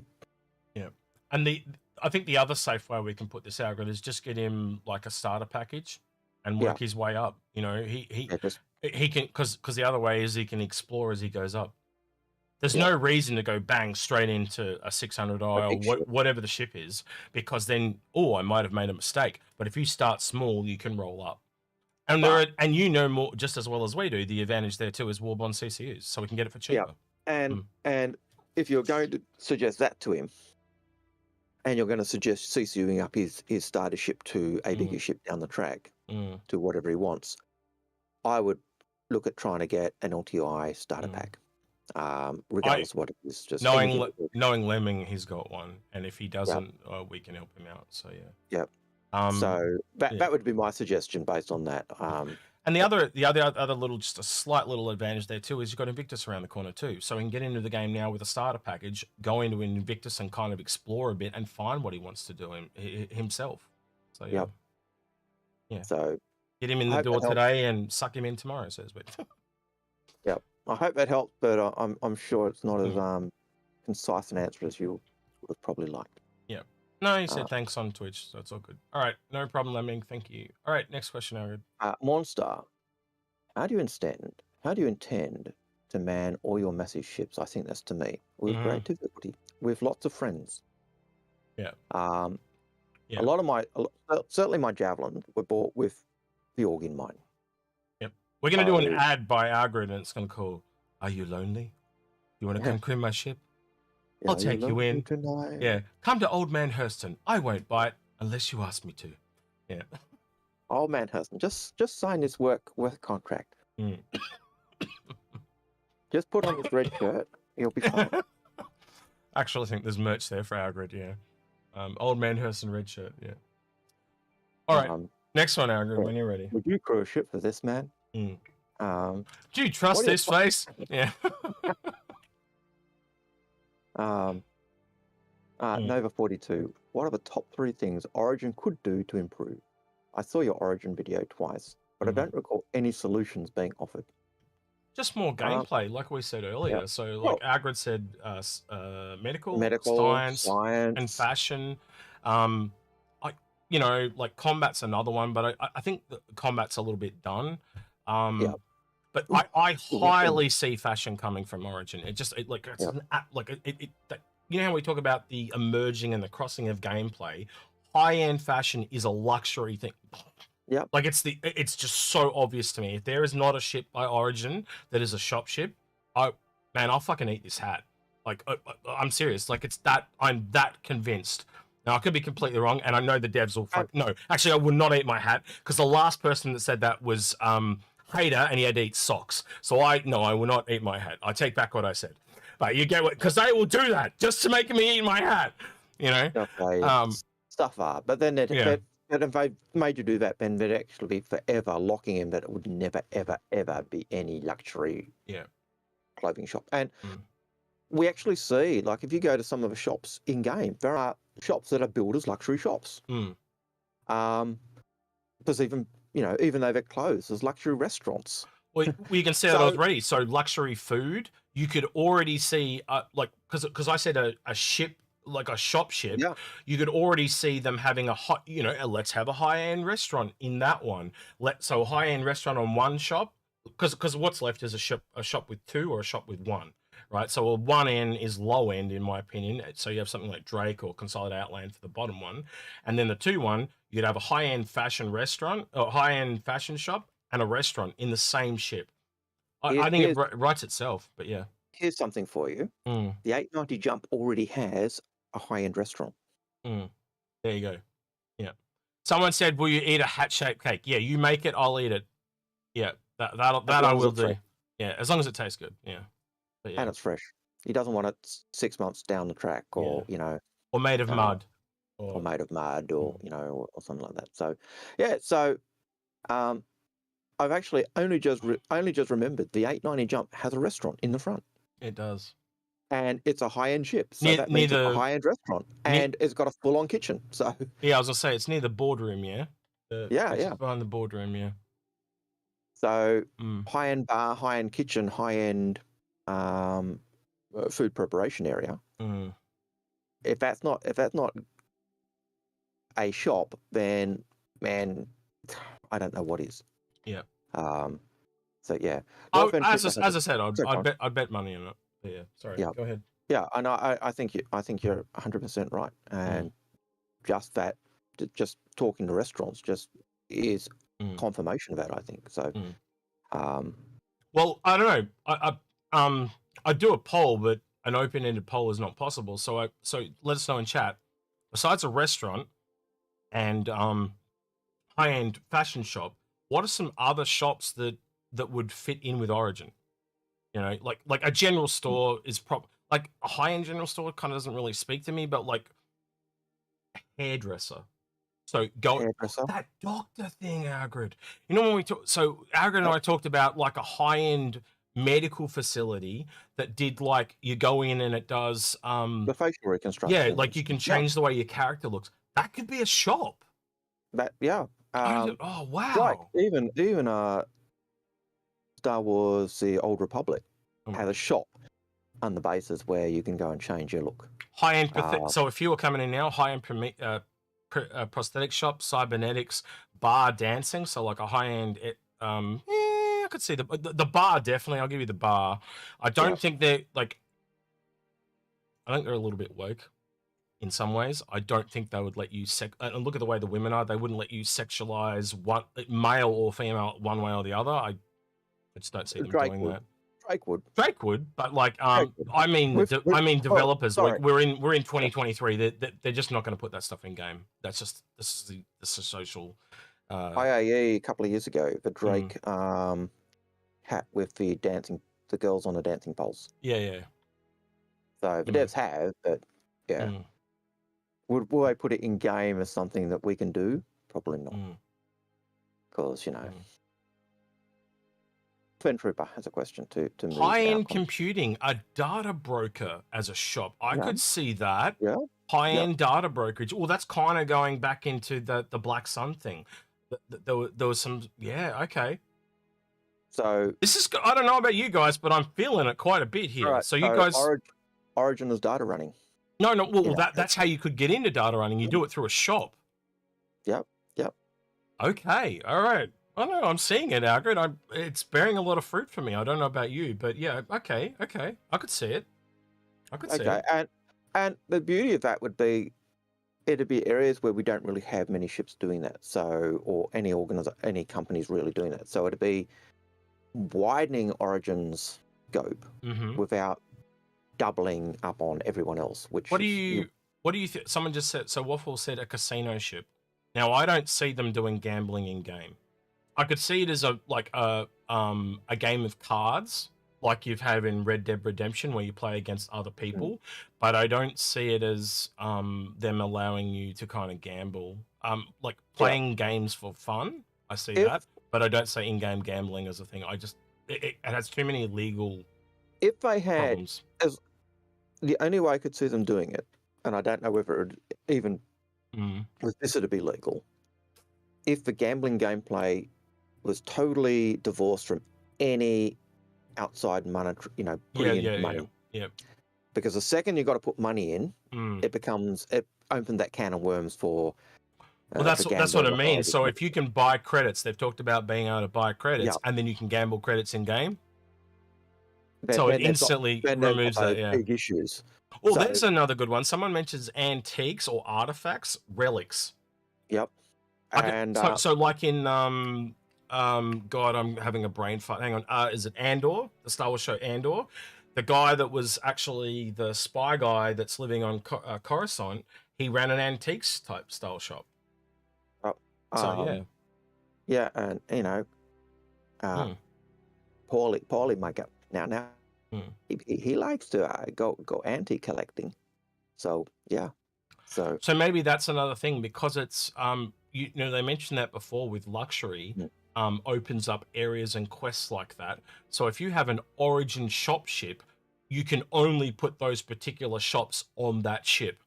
And it goes the other way too. Like if you have a low-end ship, like a Drake ship, you can only put the salvage and repair shops in that one.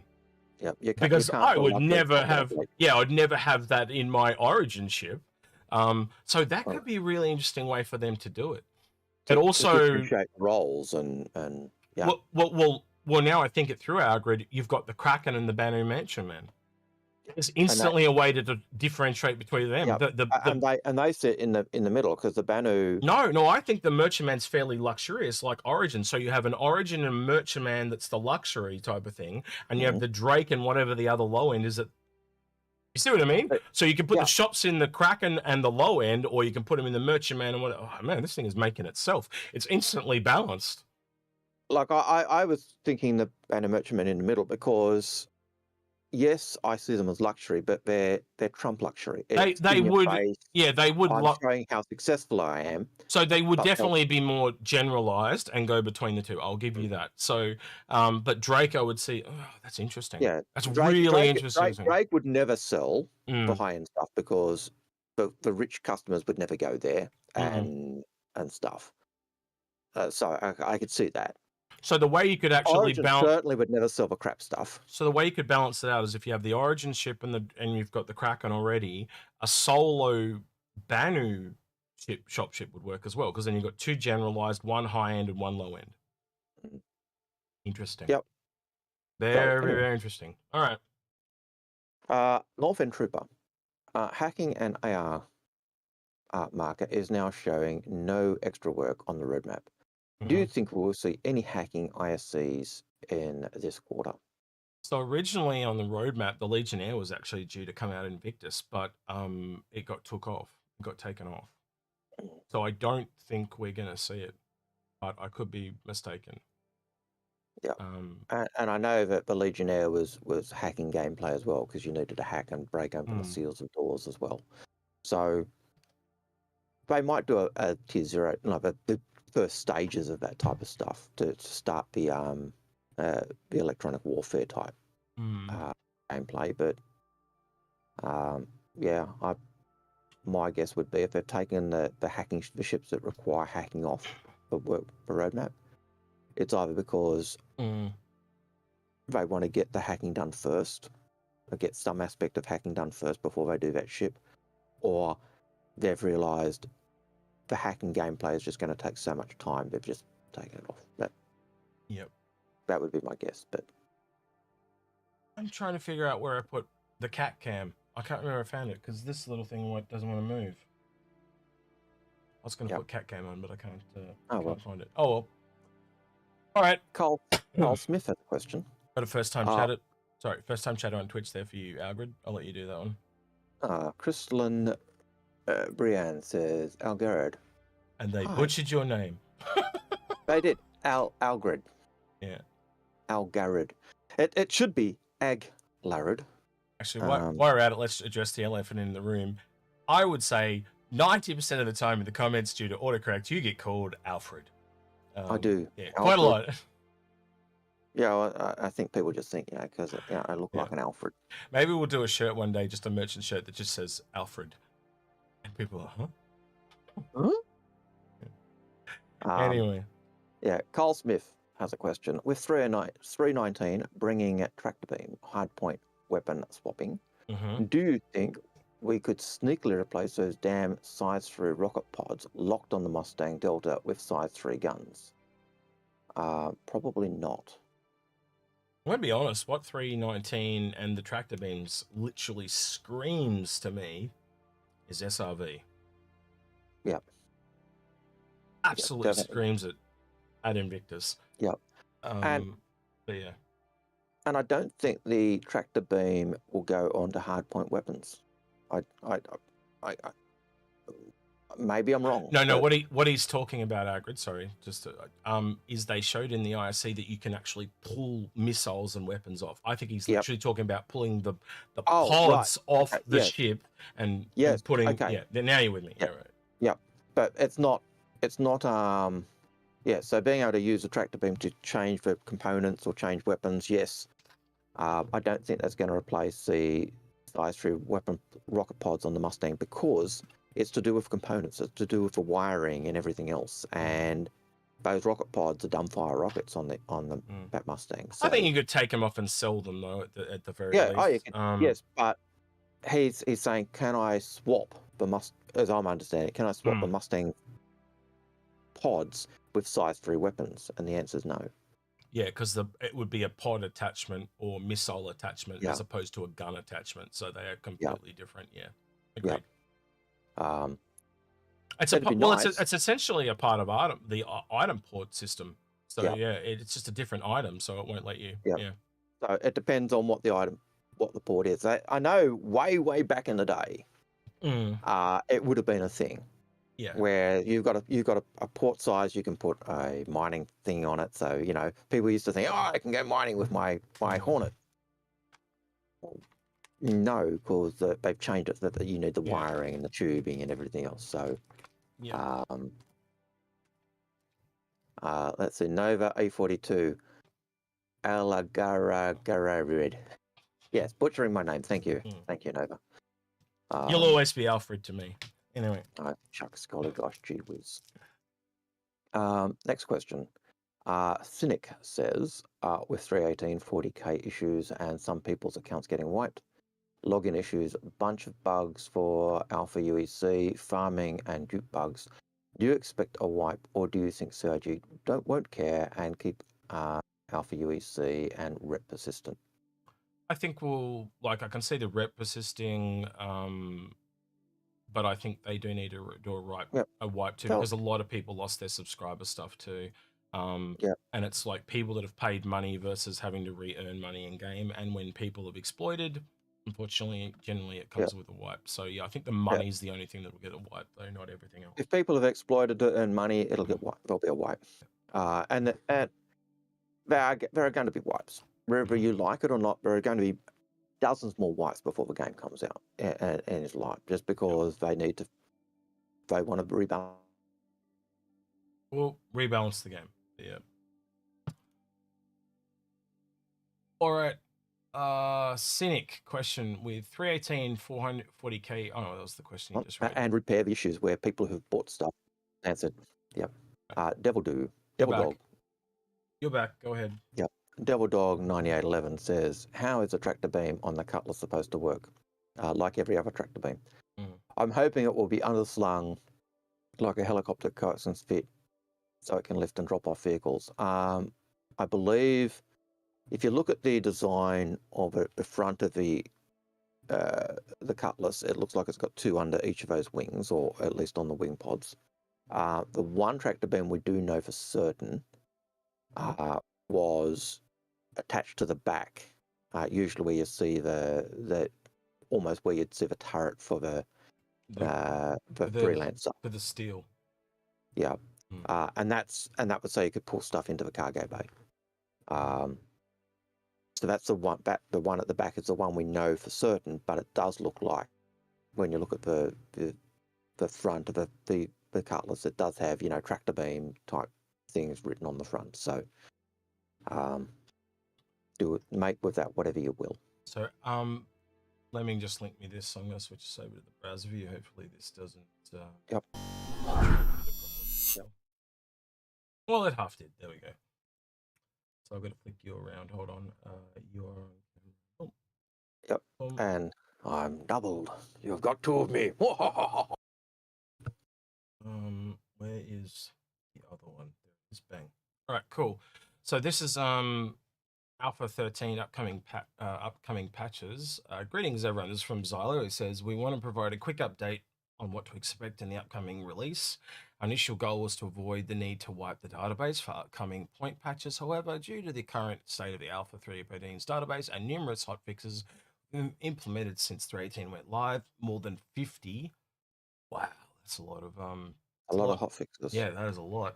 We've concluded there are a couple of full wipes. Alpha UEC items and reputation will be necessary to further improve the stabilization of the service. There is a lot of people out there that are going to be pissed about the rep one, because I know people that are all the way up to top ERTs. And I even said to them, I said, if they wipe, you're going to feel like a dickhead. For those interested in what's going under the hood, alongside a myriad of changes that shook up our database, we've uncovered an issue with the identity service related to player IDs, which has revealed that through the error 4014 that some of you may be encountering. While we resolve this issue, as many others like it, we are still requiring a wipe to get all of our cogs and wheels back in the right place. Sorry, Algared, what you were going to say? I was just going to say, I was basically going to mirror what you were saying, so yeah. For both Alpha 3.18.1 and 0.2, we'll be performing these wipes alongside a hearty list of improvements and optimizations, which will hopefully make your gaming experience much better. So they're not just wiping the money and the items now, they're also doing the rep. They're doing it. Is all I can say. But early alpha, if people don't expect a wipe, they're nuts. Yep. Now, CIG don't want to do wipes as little as possible because they want to have that persistence. But if you're going in thinking, I've got my millions and I don't have to worry because, I'm wake up call. There are going to be wipes. Yep. It is a wake up call, Algared. And, I said to people, now the person I'm thinking of that is not here is Daily Noob, right? He went out and they rep grinded ERTs and a Redeemer all the way up to the top. And I said to him, you're going to feel foolish if they wipe. And it was because I've been around. He's only been around for since the end of the year.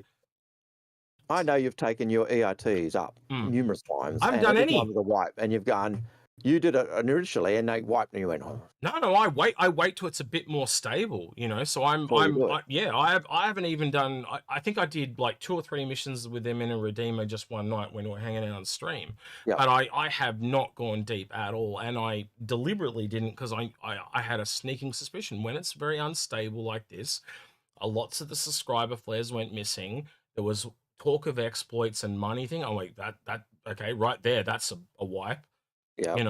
All the subscriber flare missing, it's not good. That's a wipe, and I was like, okay, so the only thing that's safe is rep, but now because they're wiping everything else, it makes sense. And I was just like, I had this nagging feeling in the back of my brain, but I've been here long enough to know that. So, I think that's a lesson that we should pass on is, every time a patch comes out, just be cautious. Don't go full hog. Yep. And even before the game comes out, I expect we're going to see multiple wipes through time. It'll take us back to our basics, to take us back to what we've bought and or owned. And if you don't like it, then early alpha is not for you. It's the nature of this game is that it's going to happen, and they're going to do it time and time again. They don't want to do it; they'll do it as little as possible, but they're going to do it. And I think that's the other thing too, with it being like that testing environment. Like someone saying, "Hurry up, so I can play SC." Play SC. Just don't go into this massive grinding of money stuff because you're going to lose it anyway. It's people often say, what do you, and it's come up in our chat sometimes. What are you doing game? Well, I just do whatever I want. I go do a bit of mining. I do a bit of exploration. I do a bit of sightseeing. I do a bit of this. I do a bit of, but I don't go up the whole hog because what's the point? There are going to be wipes, so it doesn't bother me. It's like what about, I used to loan the ships out all the time when it was easy. It didn't matter where you were. You could just pull up a ship and do it. It's a bit harder now because the ships are now locked to a location, or were locked to a location. I'm hoping that they do bring that change where the ships aren't, until they're called out, they're kind of available wherever you need them. Because you'd loan your ships out and it didn't matter. What if someone steals it? Doesn't matter. It's going to be wiped. I'm going to be able to get it back. There's no, so yeah, it's alpha. It's that's all I can say. I think that's the other thing at the end of the day, Algared, like, it's going to get wiped. I still can't believe there were people out there that paid money for Alpha UEC. I know. It absolutely baffles me. That blows my mind. Do not spend money on Alpha UEC. You're an idiot if you do. And I'm sorry if you think you don't like me saying you're an idiot, but you are an idiot 5 times removed, bleep, bleep, bleep, bleep, bleep, expletive, if you're spending money buying Alpha UEC. Don't do it. If you want UEC, buy it from a bloody shop. Yeah. And that's insane. Well, the other thing is if you buy it from the shop, it comes back. But at least it's safe. Yeah. But I still think it's insane, but yeah. Matt Eber has a question to save me going on a rant. Yeah. Do you think they'll toss ship naming or wait until much later? So do you think we'll get another round of naming ships? I think they've kind of like they test the system, kind of like what they did with the 300i. You know when they had the the variant options that you can do with 300, which you can still get with the 300i. So that's something I think they'll roll out for all ships eventually. So they're just testing little things as they go along. And I think so. They did a couple of names and they've kind of left it. I think they got a lot of feedback from that because it's one of my biggest pet peeves, the way they did that. That, you should be able to use any name you want and just have the well, look at Discord. There's a really good example. My name on Discord has execute and then it has a number after it. Algared has Algared and then a number after it, right? So it allows you to have the name you want. And you got that unique number, and every ship has a unique serial number already. That's it. But the way they want it though is that when your ships get replaced, it changes. Like the serial number keeps the name the same, but the serial number flips. But the serial number flips. So they want it to go the other way. I hate that. I think it would be much better if it's. And I get where they're going because ship vehicle hulls, vehicle bodies have their serial number stamped into the body. So you look at you're going through a ship and you check out the ship and you go, oh, this is a hull number 001. So why can't they just have like aeroplanes do in real life? So you have a serial number, but you also have a call sign. So I can have the reclaimer I've got, and it's called executes reclaimer.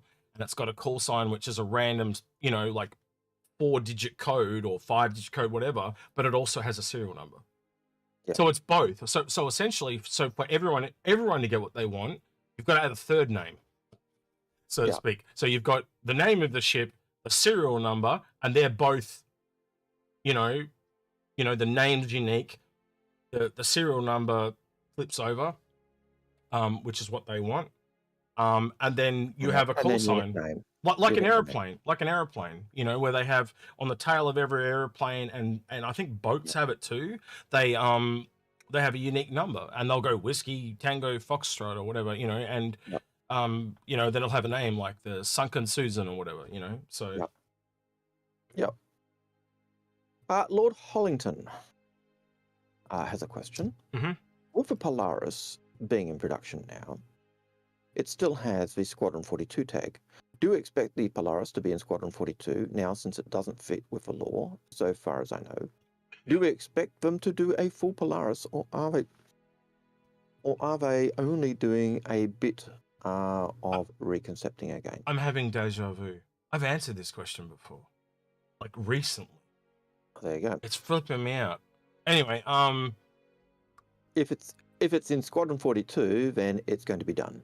Yeah, and again, they can just do it. They don't need the internals. If they don't need the internals, they can just do the externals. And the thing when I answered this last time, I literally said they could already have, like, if you're building a cinematic, you could essentially have a box that, hey, this is the Polaris, and so all they do is an asset flip when they finish the Polaris. So it's probably already in the background of a cinematic somewhere, and all they do is flip it to the other one, because you can literally, if you've got that box animated and moving, you can literally, believe it or not, in some software, just link it to that box and then hide the box, and all of a sudden it's a ship that's moving.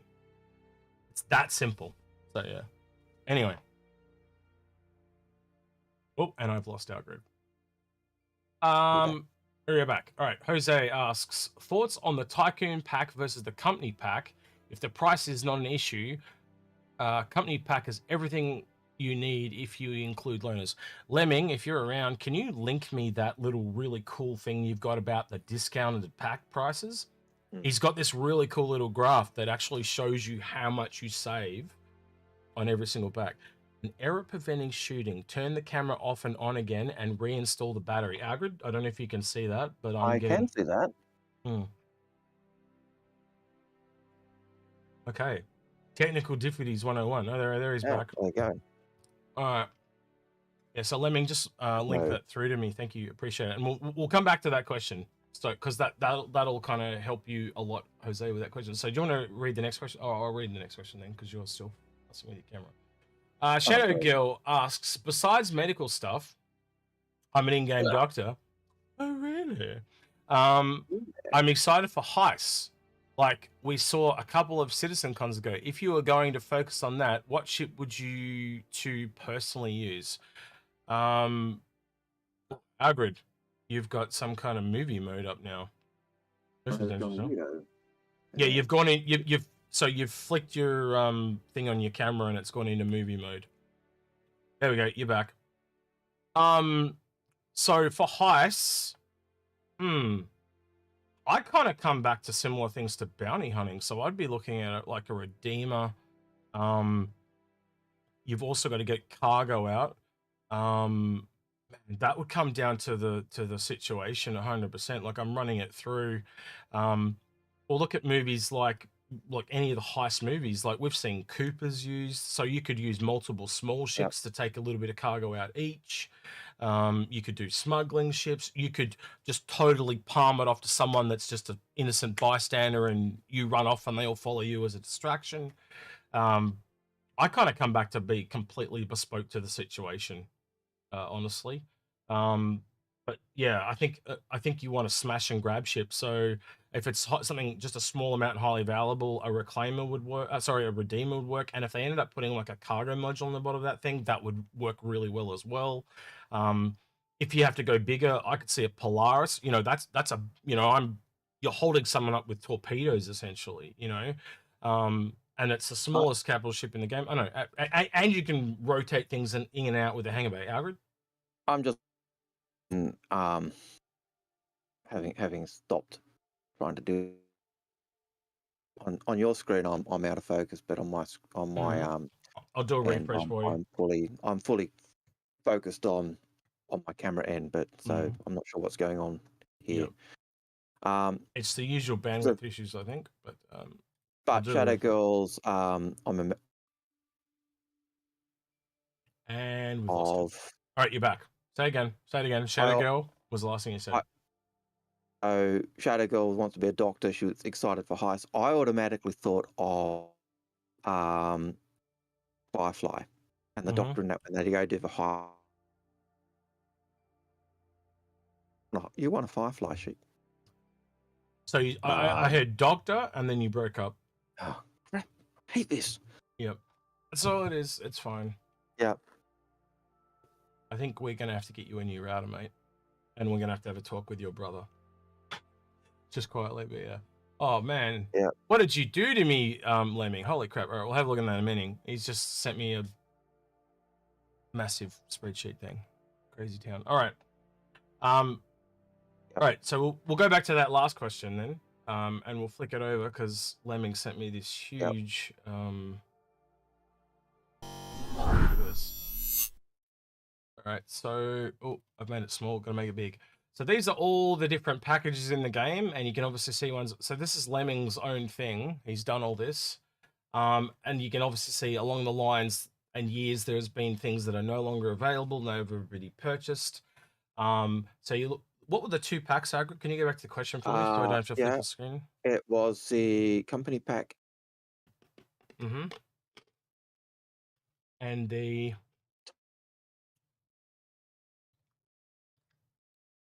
Have I lost you again? The Tycoon pack. Company and Tycoon. All right, so looking for company. Can't find it.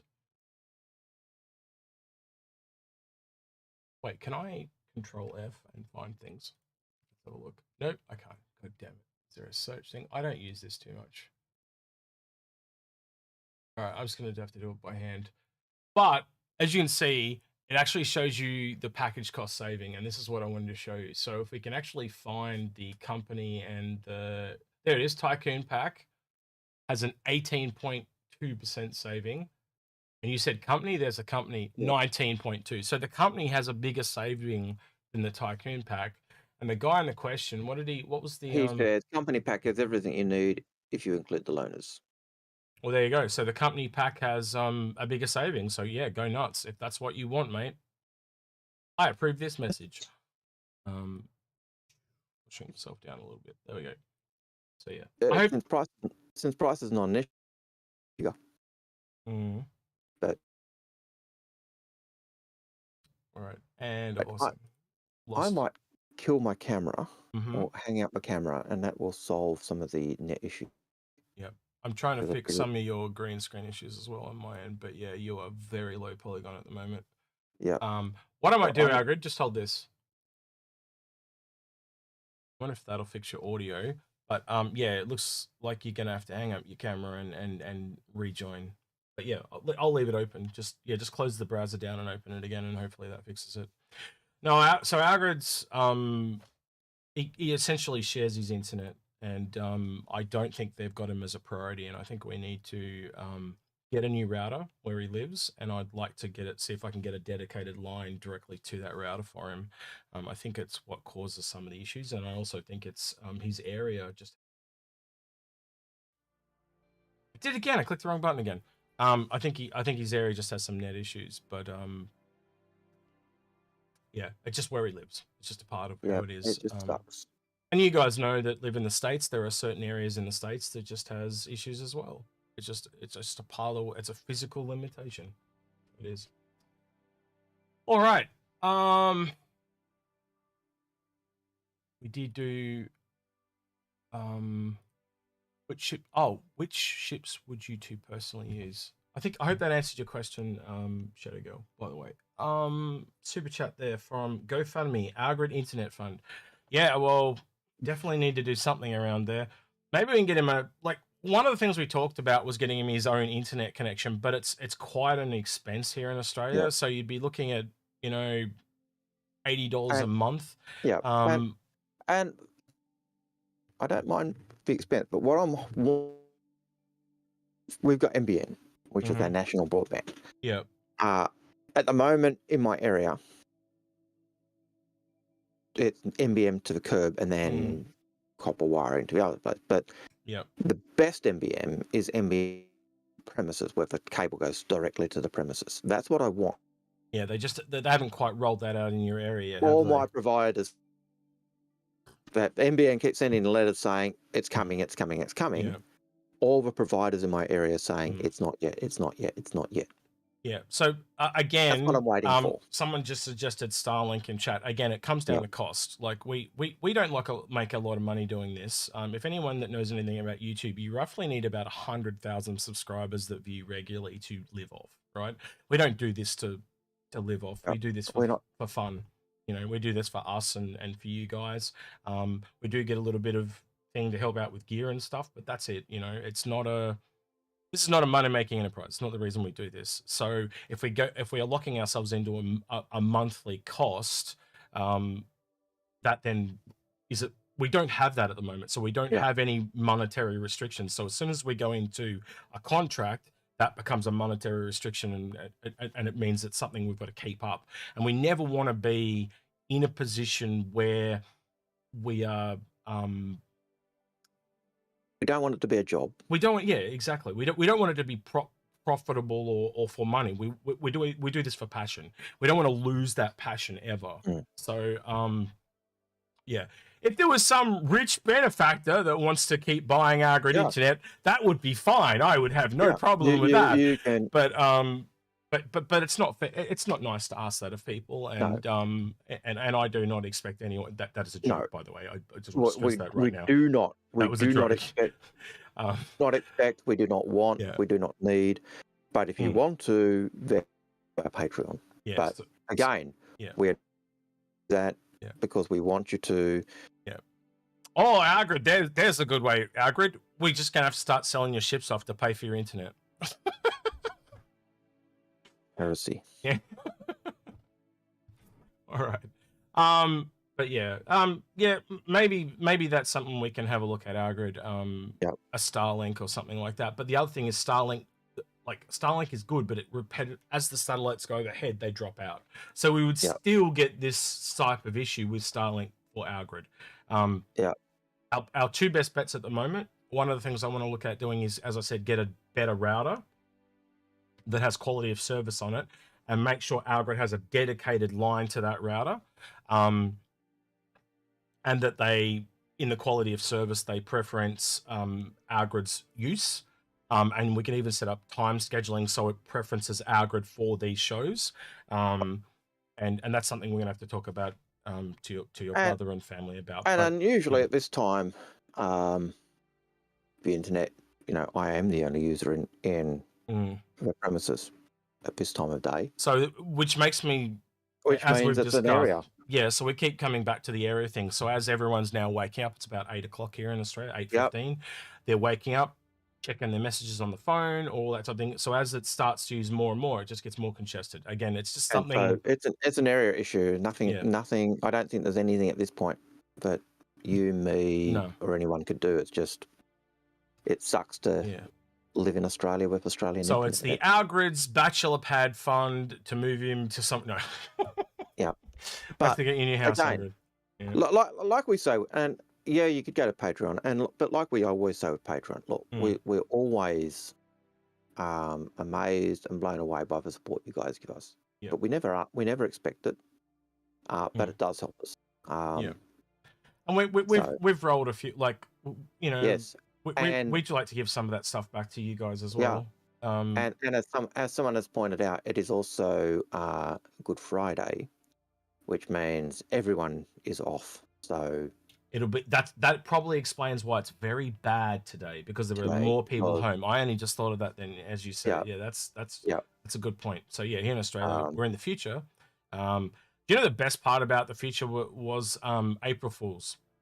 All these Americans go like, yeah, and it's like, welcome to 24 hours ago. It was just like we saw it coming. I think that's the best thing about being in Australia when April Fools drops. So it's like, no, it didn't get me because I knew about that. Lord Lennis, thank you for the offer to donate to buy me a green card, but no, thank you. I know that Americans may think that America is the best country in the world. How much are green cards? I don't know, but do you really want one? Do you know why I really like? I don't want to get political for a minute, but you know why I'm saying this, so I won't say anything more other than this. In Australia, our version of one of our green cards, about 8 years ago, was $2,400. And it was the most expensive in the world then. I found out the other day, Algared, it is now over $8,000. Yeah. It's almost gone up 4 times. Well, that is 4 times. It's gone up 4 times in less than 8 years. That is ludicrous. And it was the most expensive back then. Holy shit. Yeah. Anyway. Yeah, that's some politicians not wanting people to come into the country, that's for sure. I can remember when I had a cousin who was wanting to move to Australia. I find this really frustrating with politicians because we were willing to spot my cousin, but we were told no, she's not allowed to come into New South Wales. And then later that year, there was a comment from the department about immigration, and I was saying no English people wish to come to New South Wales, which was bullshit. Yeah, because there was They wouldn't let them in, even with a sponsor, even when you should have just sponsored her into another state, and then like 2 weeks later move. Well, what I would have done. She ended up going to Adelaide. Oh, there you go. But even to come into Australia, she needed to have to immigrate. She needed to have $30,000 in her account. So she basically needed a year's wages, a minimum year wages in her account before they would let her in. There's some really weird laws here in Australia that are very backwards. But no Europeans, no English wanted to move to Australia. Was the catchphrase that the government was saying at the time, and that was total and utter bullshit. All right, we've now gone too political. I did not want to go political. We have gone too political. So let's take a deep breath. North End Tripper. All right, go ahead. So North End Tripper says, in regards to the Amazing Endeavour video put out by Star Jump crew. Yep. And clearly by the Inforunners crew. Did you see the tip of the hat in that video, by the way? Right at the start. So when you watch the video, literally right at the start, the ship that literally has a cult following. I thought it was great. I was like, yeah. So what are your thoughts on the bigger and how much bigger the Endeavour could get? Well, I went on Grim's stream and I actually talked to him about it. That's what I did. We've talked about this till the cows come home. We will talk about it when Grim comes on too. I have no doubt. So he'll be on here in, well, we just confirmed he was meant to be on next week, but we're going to push that back by another week so Algared can be here. So in 2 weeks' time, we'll have Grim on. We'll talk about it. And in fact, part of the answer to this also comes into our episode on pad sizes that we did. Yep. So go watch that episode and you'll get 90% of our answer on this because it's all related. So speaking of episodes, that comm episode that me and Bag just did, why is it and I'll be honest with you guys, like you can answer this the way you want. The episodes that I get a lot out of, right, never seem to view very well. Is it like, am I passionate and you guys just get sad? Like, it's really weird. Because like that the thing that I really took away from that episode is just how deep comms has to be in this game. Like it hits every game, and it's going to be one of the really late game things because it just hits every system in the game. It's crazy. I got a lot out of that episode, as did Badges, and it was this rabbit hole. We just started talking about it. As I said, we started out with AI and it just kind of moved into comms, and then it just went down this absolutely behemoth-y rabbit hole. And we've talked about the importance of comms and to gameplay time and time again. And worst viewed video that we've done in 6 months, and I don't get it. Is comms just boring to you guys? But I don't know. I look at every aspect of the game and I'm interested. So maybe it's, I don't know. Maybe it's just too. You had your glasses on, didn't you? When you were doing it? I did. You were full nerd mode. I don't know. I don't know what it is. Some of the episodes we do that we think are really, really important or awesome end up feeling flat, don't they?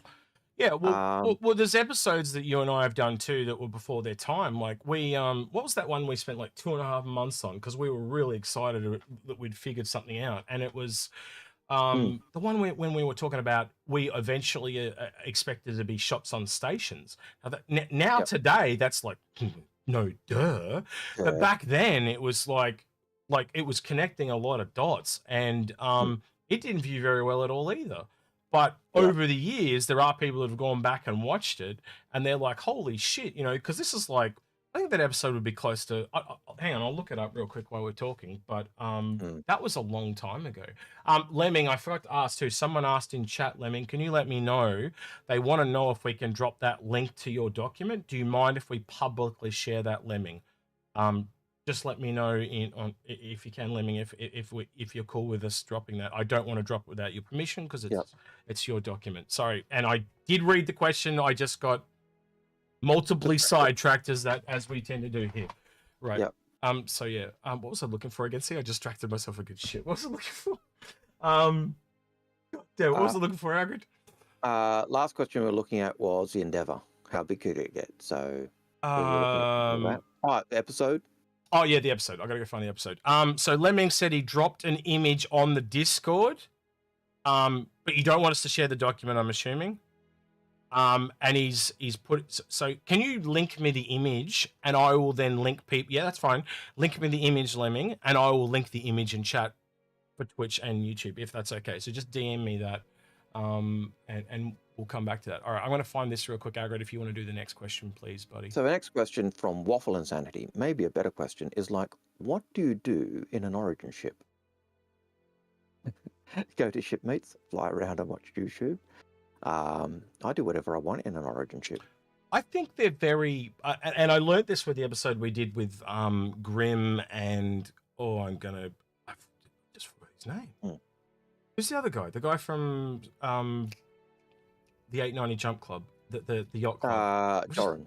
No, not Joran, the other guy. God, I've had an absolute brain fart. I'm sorry. I apologize. Holy crap. I can't remember his name. I know who you mean, and I've gone blank as well. I'd have to look them up. God damn, sorry, apologies, mate. But yeah, that episode with them, that role playing is a really Stim. That's it, Stim Citizen. Thank you very much. Yeah, talking with Stim and Grim, that the role playing is a really big part of it, and I agree. I think role players are really going to get into those type of ships. You know, at a fancy party, that type of thing, especially for people that, you know, when you immerse yourself in a world, you might not be a very luxurious person, but you want to feel that way, the power, the luxury and all that. So it gives people that want that an outlet. And I can see that working.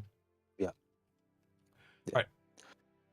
Just a Lemming says, given 3.18.2 has replaced 3.18.1 on the PTU servers, do you think 3.18.1 is actually going to go live to servers, or will they just wait till 3.18.2 is ready? I think they'll probably do 3.18.2 and go straight to that. If that's what they're on in the PTU servers, generally when PTU is functioning and ready, that's when it goes live. And so whatever the level they're at PTU is, it the one I'd expect to go live. Hey, Algared, I just realized we've done 511 episodes. Wow. We missed our 500th episode. Totally. Oh, man. Didn't even know about that. There you go. Nope. But 500, holy crap. Yep. Didn't realize it was that big. Nope.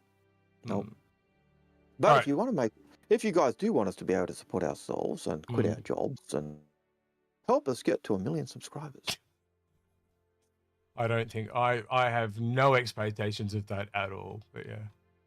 No, I deliberately picked the 1 million because I wanted to push the idea that I was being, over the top. I don't know. I think the last thing I heard in 3.18.1 and 3.18.2 was that today was 3.18.1 and then tomorrow will be 3.18.2. I think they kind of want to give us the look, upgrades, but I'm kind of with Lemming. Why wouldn't you just go to 3? Okay, take a day off and just don't do any of that stuff and give us 3.2 tomorrow. Save yourself the effort. I would just think, if you're in PTU and you for PTU, once that's polished and ready to go, that's what you put live. I don't see a point in doing 3.18.1 going live and then 3.18.2, especially if they're on the back of each other. To me, it's just making, unless 3.18.1 solves a lot of issues and 3.18.2 is then solving other issues, and they're critical issues, they've got to be solved. I don't see the point. So Algared, I'm 3 years back and I still haven't found it. Wow. So it's at least 3 years ago when we did it. But yeah. Next question. So please, while you're still looking for that, Monster AV has a question. With no news on the MCV or the player outposts, do you think they pushed construction manufacturing back? If so,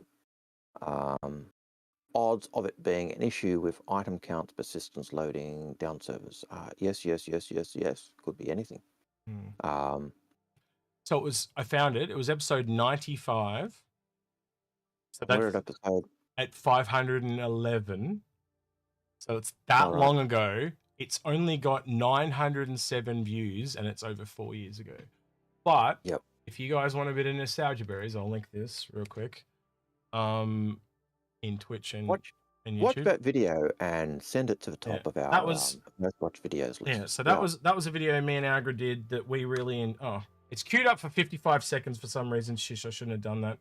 But I'm sure you guys can restart it if you really give a shit about watching it. Yep. But yeah, that was us 4 years ago. Man, we look so young there, Algared. What happened to us? The stress of Star Citizen killed us there. Yeah. Well, for me, I just got older. You know, so yeah. Worn out by my kids. Yeah. My students.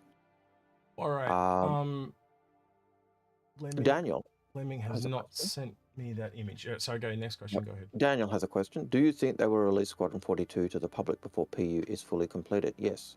Yeah. What was the count of Star Citizens for PU again? So far, we only have one system. I believe it's at over 100. Yep. All right. So this Discord link is the this is the image. I hope that works for you guys. That's a Discord link to the packs from. So it's a screenshot of Lemming's Excel sheet stuff with all the packs that no longer exist removed. So yeah, it's in chat. Are you already done it? Yep. Where'd you put it? All right, you've already done it. It's the image.com link 10 lines up. Well, why couldn't you just send it to me and make my life easy, mate? Where 10 lines up? Just link it to me in a DM, please, Lemming. Sorry, I can't see it. Sorry, bud. All right, sorry, Algared, to hijack your question. That's okay. Or is chat? Where we're up to? Do you guys think the release of Squadron 42 to the public PU before the PU is fully completed? That's what we're doing. Yeah. What is the current count of star systems for the PU again?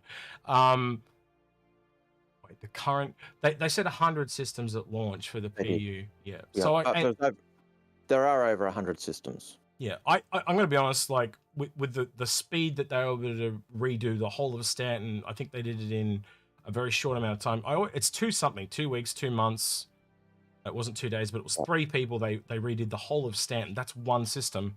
You roll that out to a whole, a team of 100 people, and you can do the whole thing in a year. And one of the things we've always said is that we know there are systems that are being that they've got in game already. So we know I think it's the Oberon, not the Oberon system. Oh, what's the system? Nyx, Pyro. What's the one that Squadron 42 is taking place in? Orion. The Orion system. That's not where Squadron 42 takes place. Sure? Man, I swear it was Orion. Because it's not one of the 5. It's the first point of the line of 5 is the start point of the line of 5 has always been the one with Squadron 42. Yeah, I swear it was the Orion or Origin system or something like that. But Orion's one of the Vandal claimed ones. So, but we know that system's been worked on. We know there are other systems that have been worked on, and some of them are more complete. So, but yeah. Apologies for the sound. That's the star map. Hang on, I can mute the tab actually. Mute tab. There we go. That's muted. Sorry. I'm opening up the star map just to look on the star map. Odin.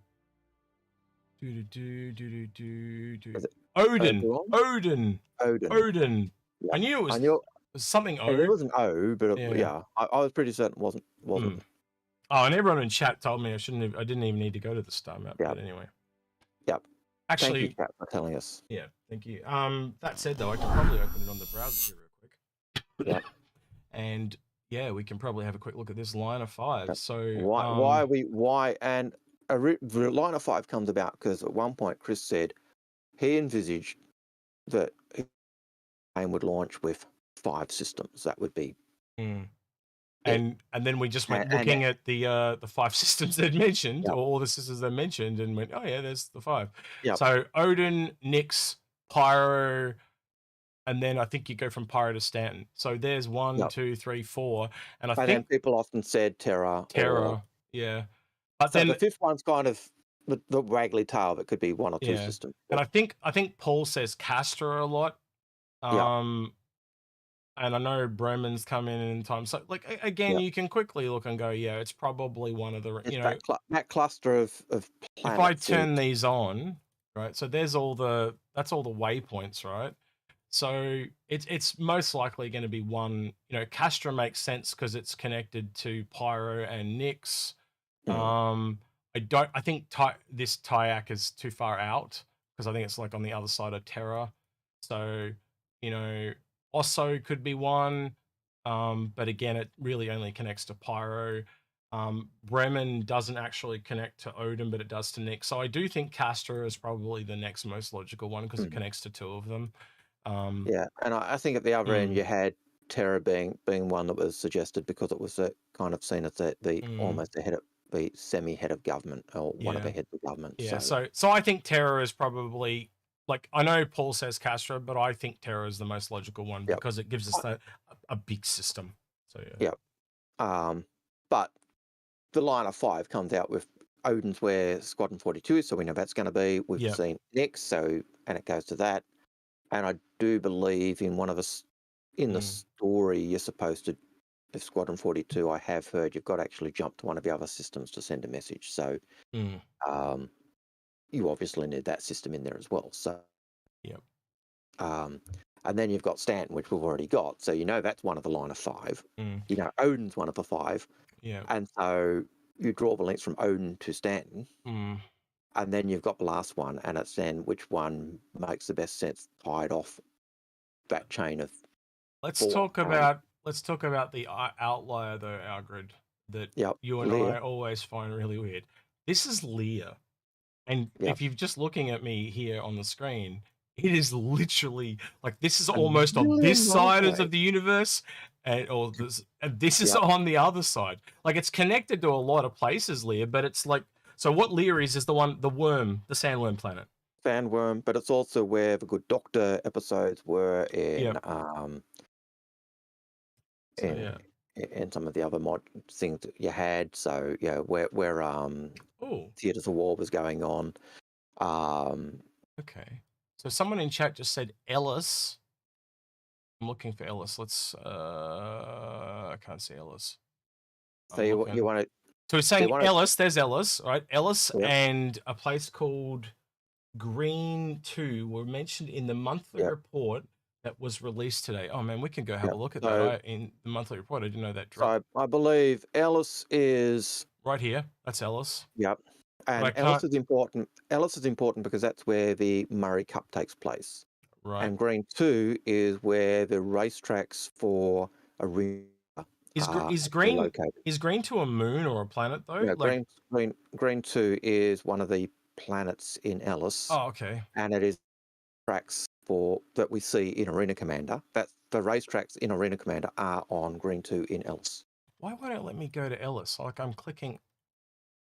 Okay. So, so that just without even having looked at the monthly report, that's why you're seeing Ellis and Green 2, because it's the Arena Commander update maps. So where's Green 2? Oh, here he is. Green. Right, okay. Green, which is the second planet of Ellis, I think. Okay, so there's a jump point. It's actually the third planet. You sure it's not Green 3? That's weird, because like you've got Ellis 1, Ellis 2, and then Green. Green. And you call it Green 2, but technically it's Green 3 because. Yeah, but anyway, I know that Green is the planet where the Murray Cup takes place. So, and those maps are the ones in Arena Commander. So they've been doing the work on Arena Commander and updating Arena Commander. That's why they'll be doing Green 2 stuff. Okay. As my understanding, without having read the monthly report yet. So. Well, let's have a look. Have a look real quick while we're on the browser. Yeah, why not? Star Citizen monthly report, March 2020. Oh, I can't even say numbers at the moment. All right. Anything else? I'm not one for sitting here and just reading. I think it's kind of boring. So I'll kind of chuck this guy back at you guys that have read it. Is there anything interesting in this that you would like to highlight? Because do you really want us to sit here and read this? Because I don't see that as. So you can find the Ellis 2 stuff. That's what we want to do. Do that. See what they say about that. Or there you go, Ellis 3. It is the LS3 green. And Arena it is Commander. Arena Commander. Arena Commander features work alongside Planet Team, improving LS3, the planet that hosts Orion Speedway. Updates include a new biome. Yeah, there we go. So I think it's exactly what I was saying. It's they're doing. It's even without having seen that, I knew it was Arena Commander. Yep. So, so I don't think that's one of 5. But again, they're working on it. It's a planet they're working on, a bit like Lear. Yeah. If you want to see it as a line of 5, does it connect to Stanton or Odin? And if you can get a link from Stanton to Odin, and then Ellis or Terra or anything come off any of those planets that make anything Odin, Nyx, Pyro, Stanton.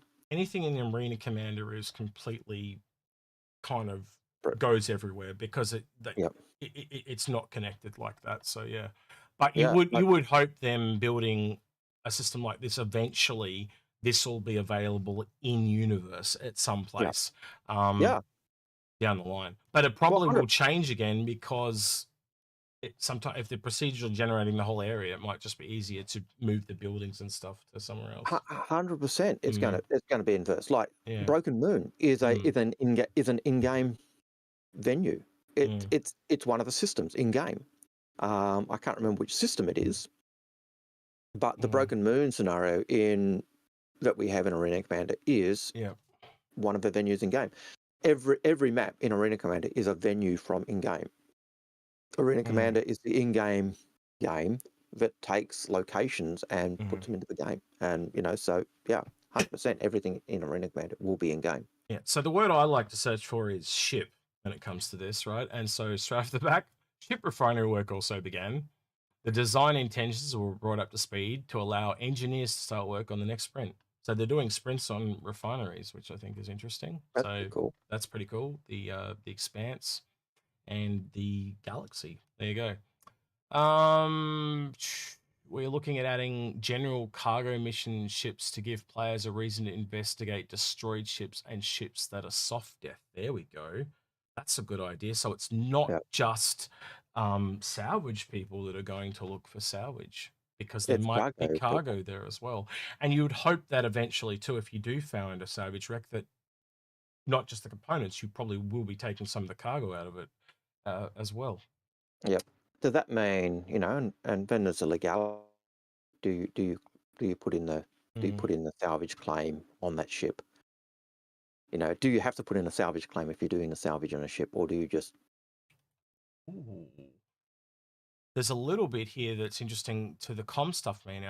Badgers did. On the law side, the team worked on the ability to defend a ship's interior from trespassers. This includes not automatically adding players to a ship's con channel, which is something that we talked about in that episode. That's really interesting. I do need to link that. Although at the moment, that is also that's how you check if you've got intruders, isn't it? You look at your comp channel. Hey guys, we got an intruder on the ship. And I did say to Badgers that would be changing. All right, so here's the link again. Third time's a charm from Lemming to that image, so it's a proper actual link. Right. Yep, go ahead. Nova 42 has a question. Any idea when CIG will add hydration bladders to base suits so we don't have to keep taking our helmet off to drink? Yeah, that's a really damn good question. It would be nice to have a you put the bottle in a little click on the suit, so or you have like a little straw thing that you attach to the cap of it, and but I suppose that would be an animation they'd have to add. So well, it's probably easy to do a drinking animation because they already had the cup ones, didn't they? So it was just they already have that grippy tech to change the size of your hand, so they just reused animations, and you take the helmet off. Yeah, you're right. It makes a lot of sense. And I know we've had the devs who've said when they were talking about doing the animations and stuff, they don't want to just do one-off animations that just never get used again. They want to be able to reuse stuff time and time again. So the more things something's used, the more likely they are to or need it, the more time they are likely to do it. So Ash Rackham, What would the 200i be? It does not seem like there is much room between the 100 and 300. We've said it dozens of times. You know, I'd love to see.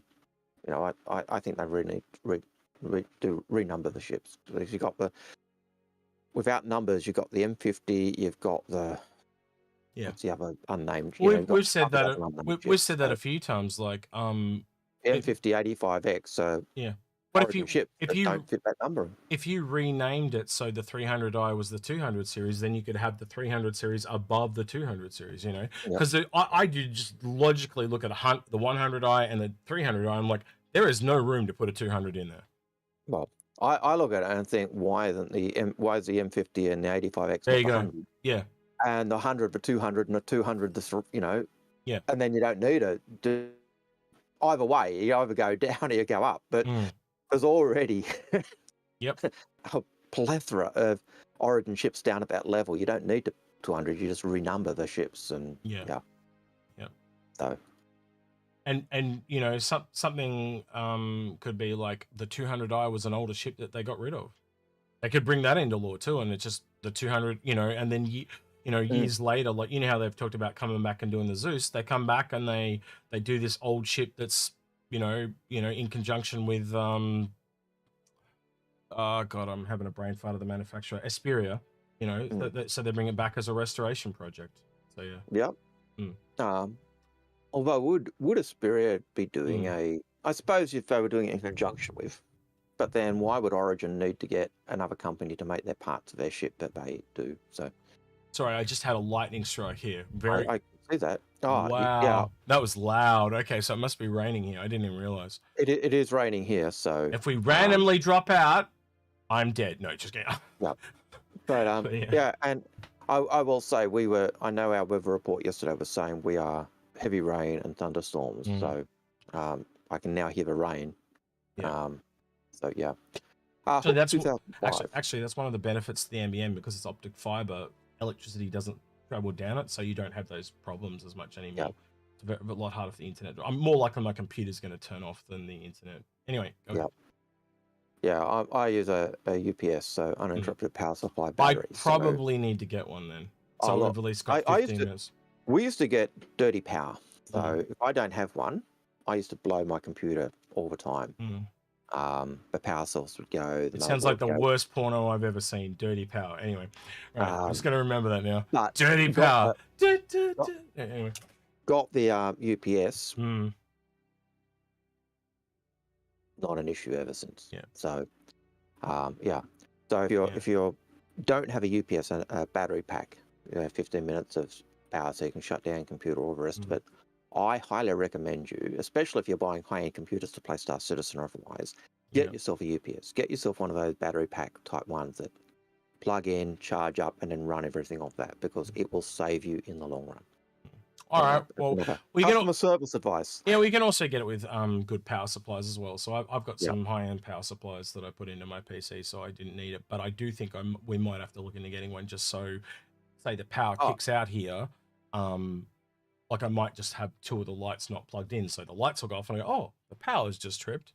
Then I go, right, well, we've got 15 minutes to wrap this up. But so, I highly recommend anyone get a, just because it protects your systems against power surges. So Anyway, Hawk 2005 has a question. How far along do you think the Javelin is percent-wise? I would say it's Javelin, pretty far along, because at IAE we can go walking through parts of it. Squadron 42. The parts that are blocked off are parts that I think are more important to the story. I think that thing is cooked. It's just server meshing and Squadron 42. And the fact that we can walk in it and it fly, they've got it flying in game. We can walk in and do a tour on it. I think it's done. Cinematics of it, the turrets moving. We've seen turrets. We can get in. We can get in the turrets and spin them around, but we've also seen videos of the turrets firing and stuff like that, which obviously they're working as well. There's nothing really. We've seen it fighting and shooting in Xenothreat, so we've seen it in game. So the only stuff would be the modules that are on that. That's the only thing, and again, I don't think that's need for Squadron 42.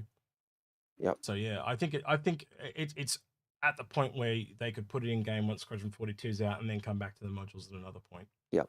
Yeah. Waffle Insanity has a question, which is strangely related to modules. He says, do you think we will get a surprise update on Retaliator and its modules for this year's Invictus? On the Retaliator? Yep. The Retaliator's modules, it would be cool. That would be cool.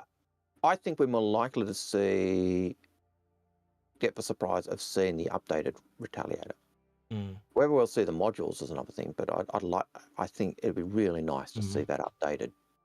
I'm gonna be honest, that could be one of the very first ships that they go back into selling. You know, it would be.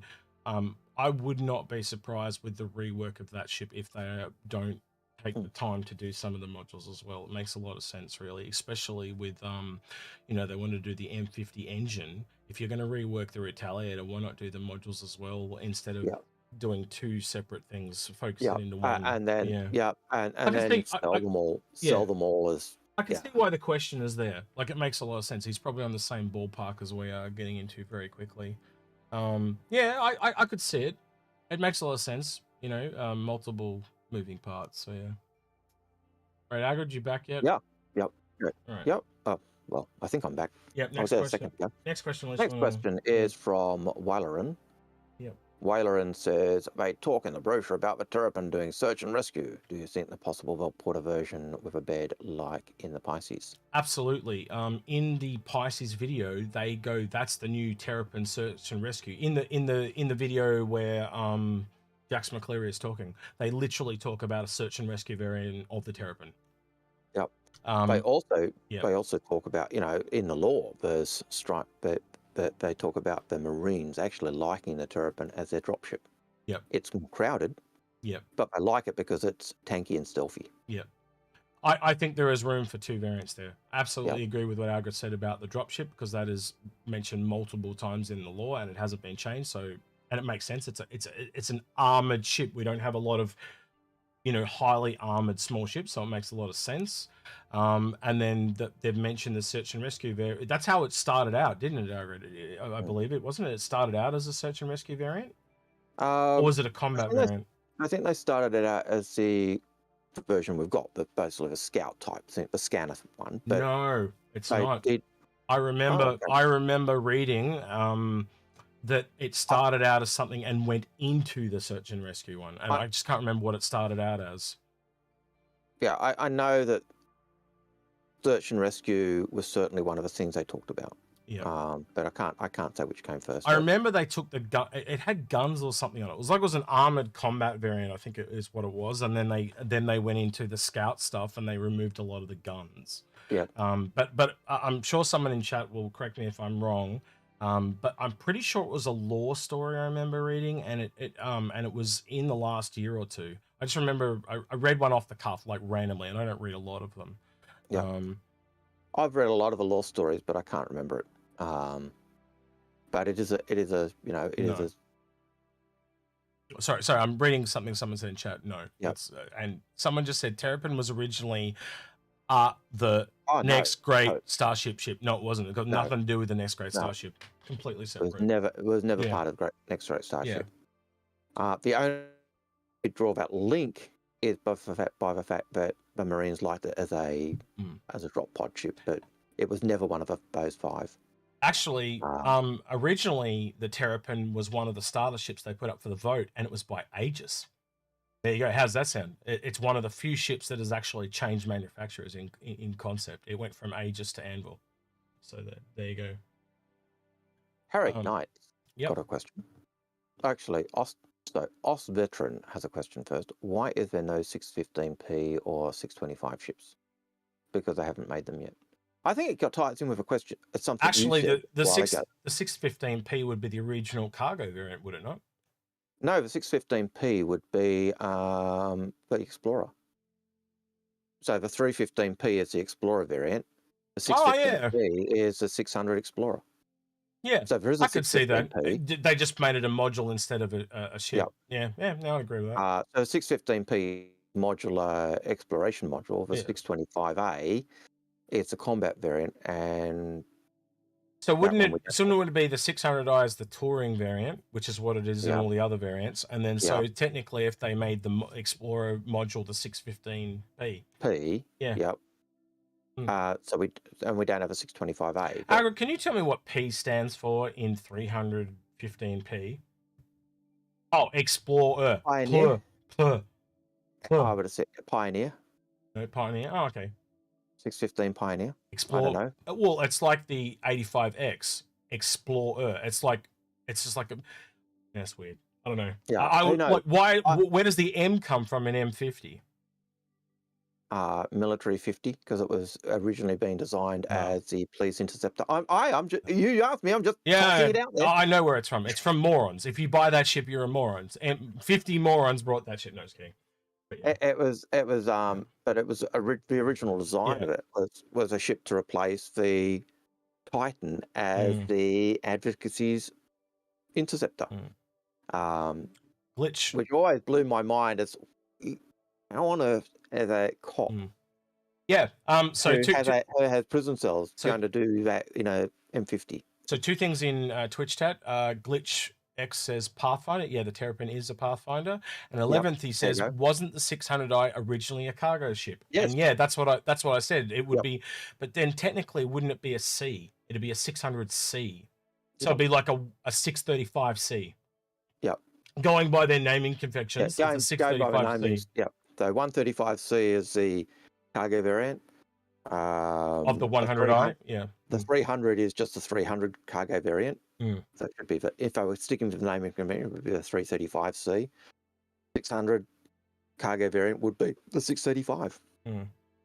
But yes, it did start off. The original 600 was a cargo ship to deal with the dearth of cargo ships. Actually, the reason why I said 615p was a cargo variant before is because the 315p actually has a lot of cargo too. So that's why I went down that route. But now I look back at it, you were right. It would be a 635p and a 615p. Yeah, you're right. Yeah, 635C, sorry, not P. Yeah. But anyway, God, the confusion. They really do need to fix that shit up. Yeah. And I've said this to me and Aaron talked about a few times, is I would love them to do a massive errata just before launch and fix all their shit. I'm sure Sherry would love them to do that. And I know she's constantly going through the law and fixing things that can be fixed. Yeah. Retro, that don't need retro stuff. And I know the law team's constantly going over when they get issues raised, they look at it and do the retcons or modifications. Yeah. Algared, FN80 said in M as in Murray Gordon for the Murray Cup, M50. No. Wasn't that ship made for the Murray Cup, the M50? No. No? No. Wasn't? Okay. No, it was originally designed as a replacement ship for the Titan, as the advocacy's. Oh, okay. What was the ship that was designed? That was the Razor, wasn't it? I'm thinking maybe. If you're looking at the Galactic Gear Show, the M50 is built by. So what I'm asking is apology letter. What I'm asking is what was the ship? Because I remember there was a ship built for the Murray Cup. The M50 was which one was built for the Murray Cup? I don't think it was. I think it was the Razor. I think it was the Origin Razor. Yeah, it might have been the Razor. Or the other company's ship. But the M50 was the police ship. And Jax McCleary said it was Origin's apology for designing a racing ship with a bed. But yeah. Yep. All right. I always wondered how on earth a single-seater pew fighter with small guns was ever going to be a great interceptor. I always thought they should have just taken the bed out of the 350 and put a massive engine in there. Like literally just have a window that you can see into an engine. That's how I would have done the 350 personally. But anyway. All right, Chase. Or at least given it a some EMPs, because or something like that. Anyway, Chase asks, do you think there will be weapons that fire a constant beam like ones in the game Rebel Galaxy? Yes, they are. They're already in game. They had some on the Defender. They removed them because they were too powerful. But they do have a beam weapon on the Idris. Is the P, isn't it, Algared, or the K or some shit? I'm not up with it. Idris K. I'm not up with the some of the bigger ships' weapons, but I expect to see similar things. We might even, like, if they've designed those beam weapons and they were on the Banner Defender, I would not be surprised if we don't see something like that on the Banner Merchantman. Yeah. So the Banner Defender used to have the tachyon guns, and they were. I loved the Defender when it had those guns. Yeah, they were too powerful though, because they just every shot hit. It was just every shot hit was that were godlike. But yeah, they might put. So they basically said it was too powerful, and they're only going to put them on bigger ships. So might be one on the Banner Merchantman, but don't hold your breath. Yeah. On the downside, that the Defender was very fragile. You bumped it, and its arms fell off, and because it had its rotating thrusters on those arms, you then lost the ability to. I'm going to be honest with you. I actually think they could have balanced them into existence, because if they hit every single time, you just turn down how much damage they do. Yep. So they become a consistency weapon rather than, like, it's the opposite of what we have. So you're firing and missing, right? And you can work out the percentage of times they hit, as is in hitting 100%. So you just lower the damage to match. Yep. And you lower the damage the further away you get, the lower damage is. And so you hit all the time, but at extreme range, you're doing like 1.1.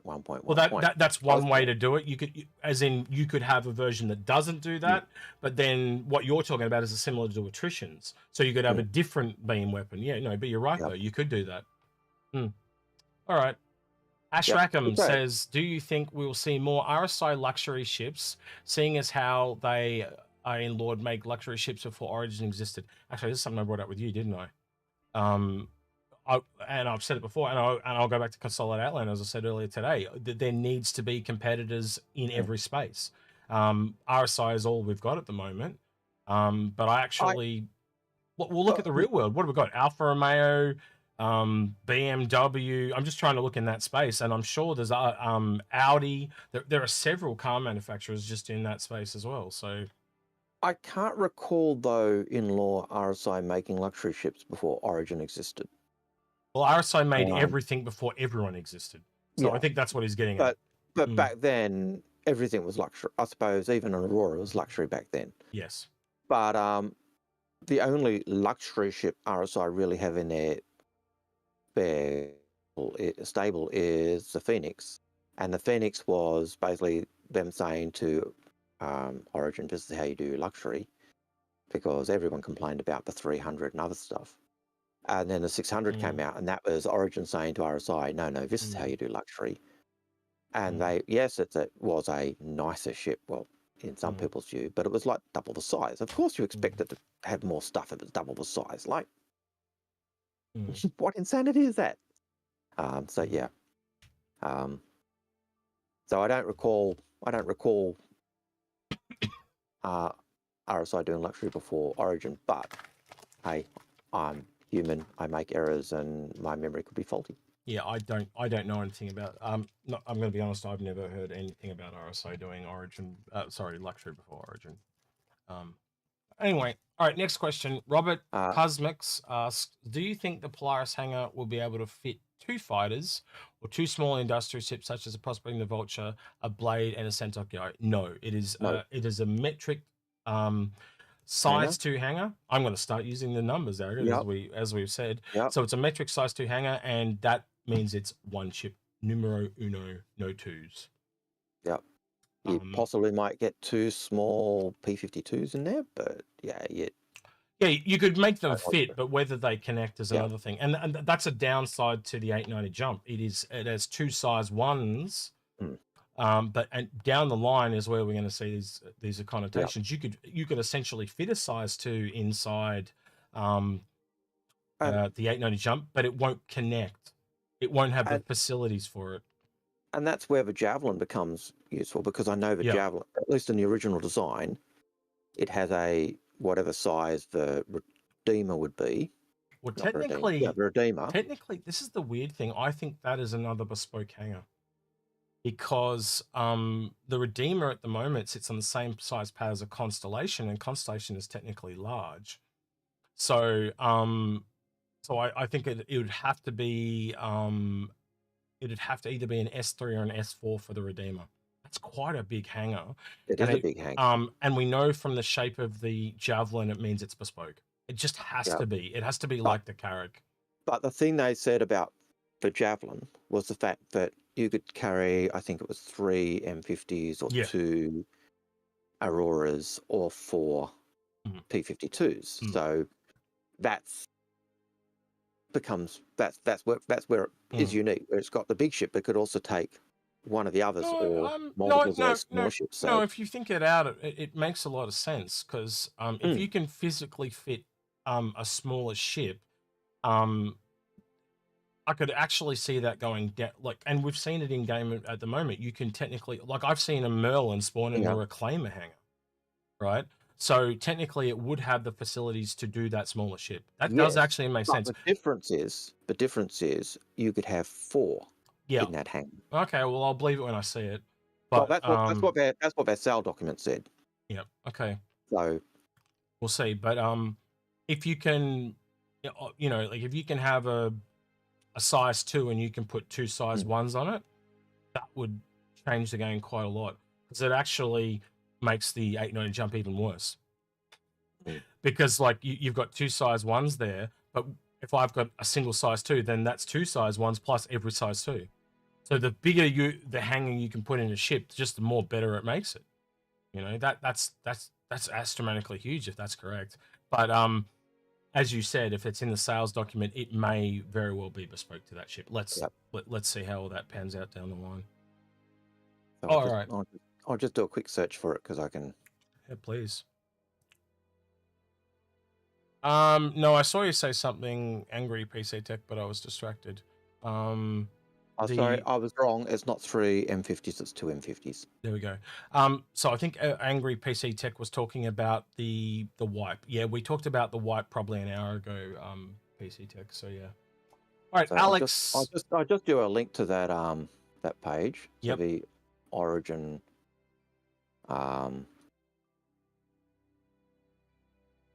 Origin. Sorry, the concept sale of a Javelin. Yep. So the Origin Javelin. Okay, good to know. The Javelin's it's not Origin at all. It's Aegis, but yeah. You are definitely got baby brain today. That is fine. But if you go down to where it talks about the bottom deck where the hangar is, it's got a list of the Javelin's main hangar is also located in this area, while smaller ships than a dedicated carrier's hangar. The Javelin can still accommodate a limited number of individual spacecraft. The hangar is primarily designed to deploy a single Aegis Redeemer gunship with a crew of Marines for boarding operations, but other ships can also use the hangar. And then it goes Gladius, 1 Gladius, or 1 Hornet, or 1 Avenger, or 1 Gladiator, or 1 300 series, or 2 M50s, or 2 Auroras, or 1 Cutlass, or 1 Mustang, or 4 Merlins. So, yeah, we'll see. So, someone asked this question in Twitch chat, and I just want to answer it now because it almost sounds silly to me. But I can't read their name. It says Aussie Veteran says, do you think the Drake version? Do you think there'll be a Drake version of the 890 jump? Isn't that the Kraken? Kinda. Yeah. Unless you're talking about somewhere between the two, but what? So you're talking about Jabba's sail barge? I guess. Does that? Is he asking the question? Are we going to see other role play / party ships, bar ships in the? Yep. I'm going to be honest with you. We need more. I can totally see a Banu a Banu Merchantman-esque party boat. I could see that absolutely. And a tip of the hat to Jabba's sail barge, man. If you guys do that, make it look like Jabba's sails barge. That'll go down a treat. But it fits with the Banu. The Banu are into that slavery, the Twi'lek dancing. I can see the whole thing with the Banu. Yeah, absolutely, Algared. You there? I was just reading in the chat. I got in YouTube. I just got hassled for ignoring the luxury Aurora. Okay. The leather seats don't cut it. I'm sorry. Yeah. Waffle. Yeah. All right, Alex has a question. It says, I'm in the market for a new PC that is optimized for Star Citizen. Do you guys have a relationship, sponsorship with a custom PC builder, PB builds for SC? No, we do not. We're Australian, and this game is a global game. But I guarantee you, actually, someone I'll probably point you towards that does a lot of that stuff is Angry PC Tech. But I do a lot of building of PCs in real life.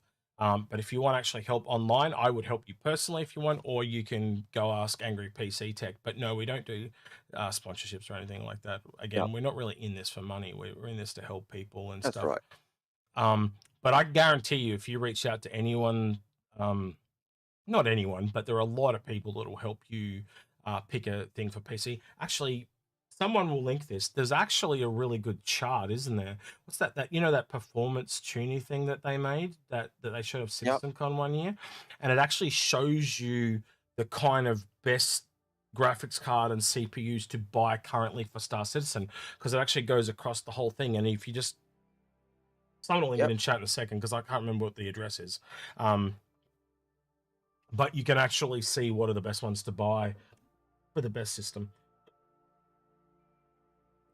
It's in the where is it in the? It's under. Hang on, I'll flick us back over. I'm pretty sure it's under one of the I think it's in the account section. Yep. You reckon it's under account, do you? I think so. I thought it was on under one of these ones like that. Nope, it's not Comlink. Here you go. Yeah, here we go. Issue cancel pants. So ship notes, Fundry, dev tracker, telemetry. There it is. I'm pretty sure it's this one. Yep. That is. There you go.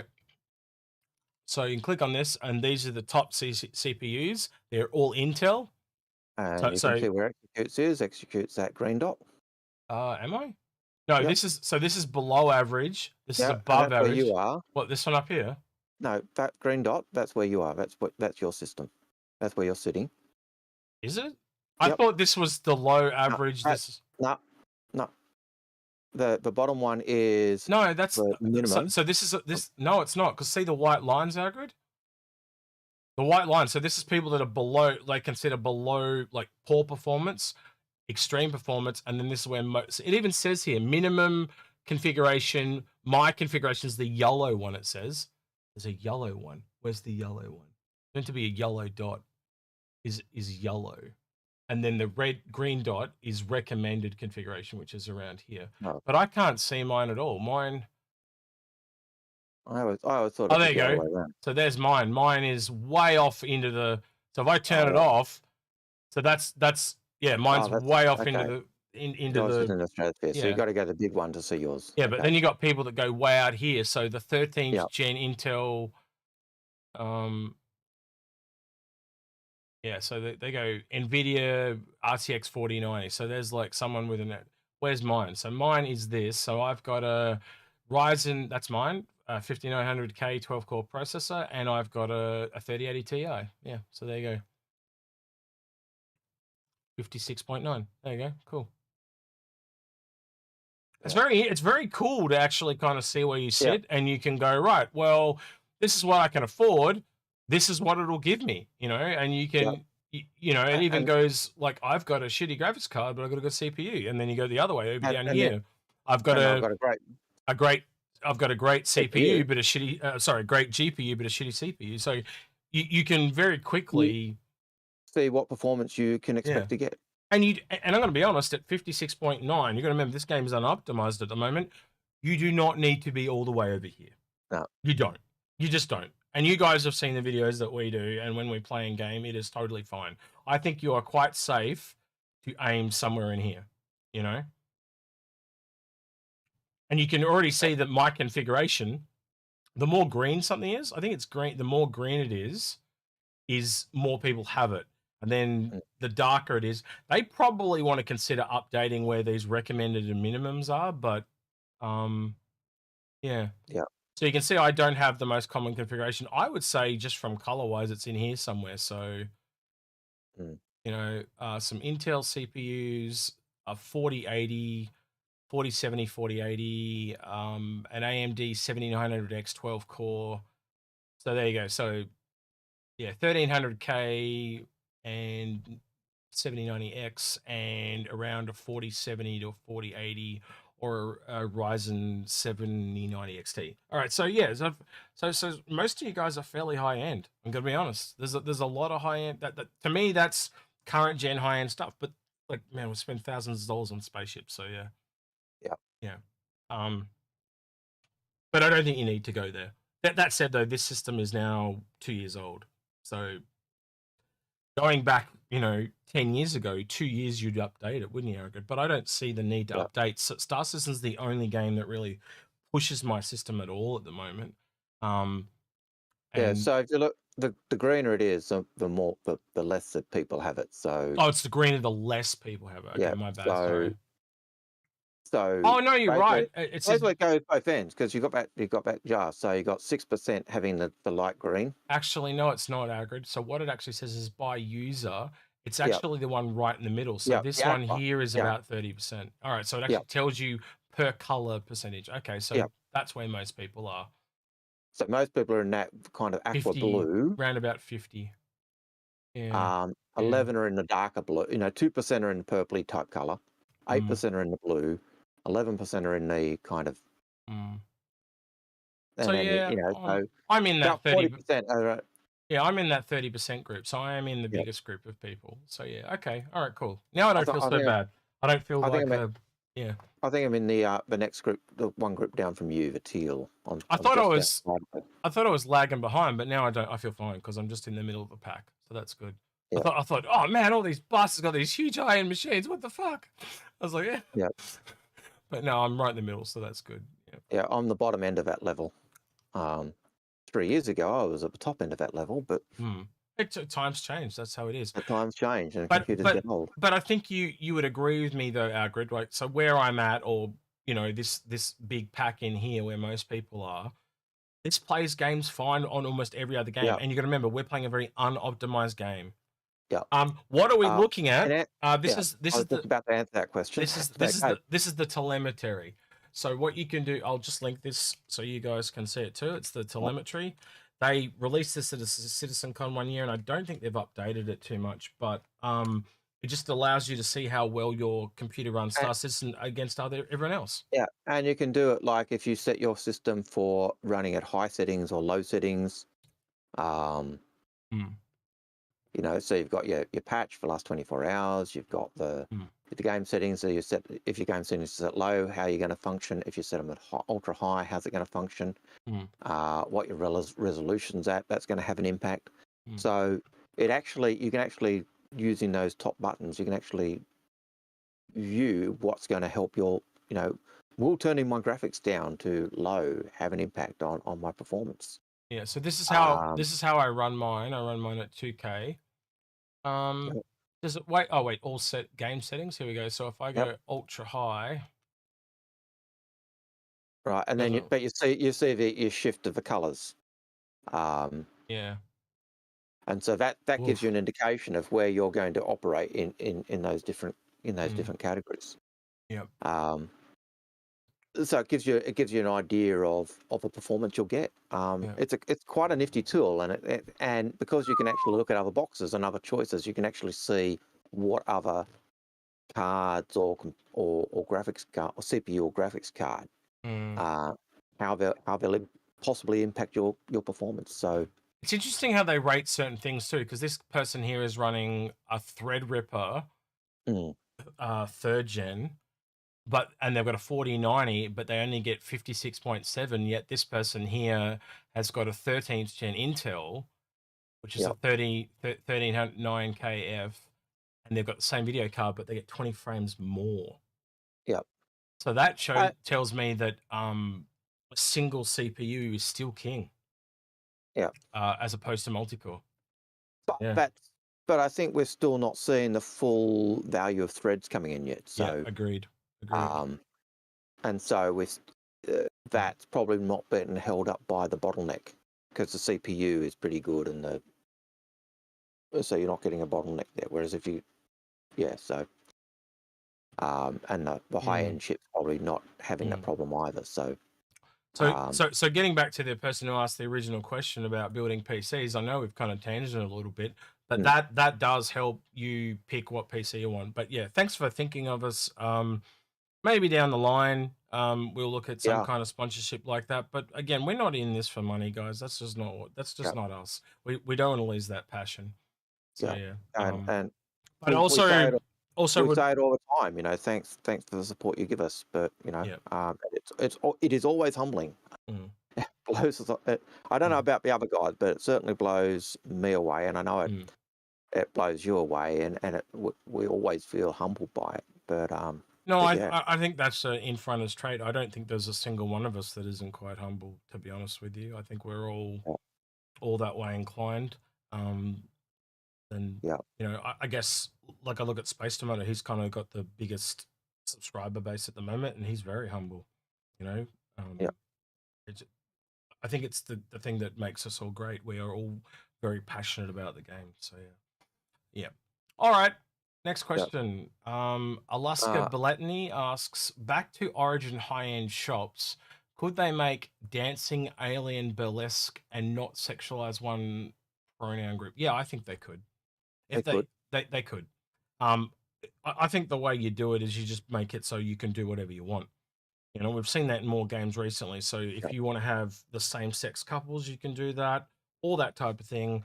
You can have alien on human interactions and stuff like that. I think it's better to be inclusionary than exclusionary. I don't know if that's a word, but you get what I mean, Algared, yeah? But I think they'll avoid doing the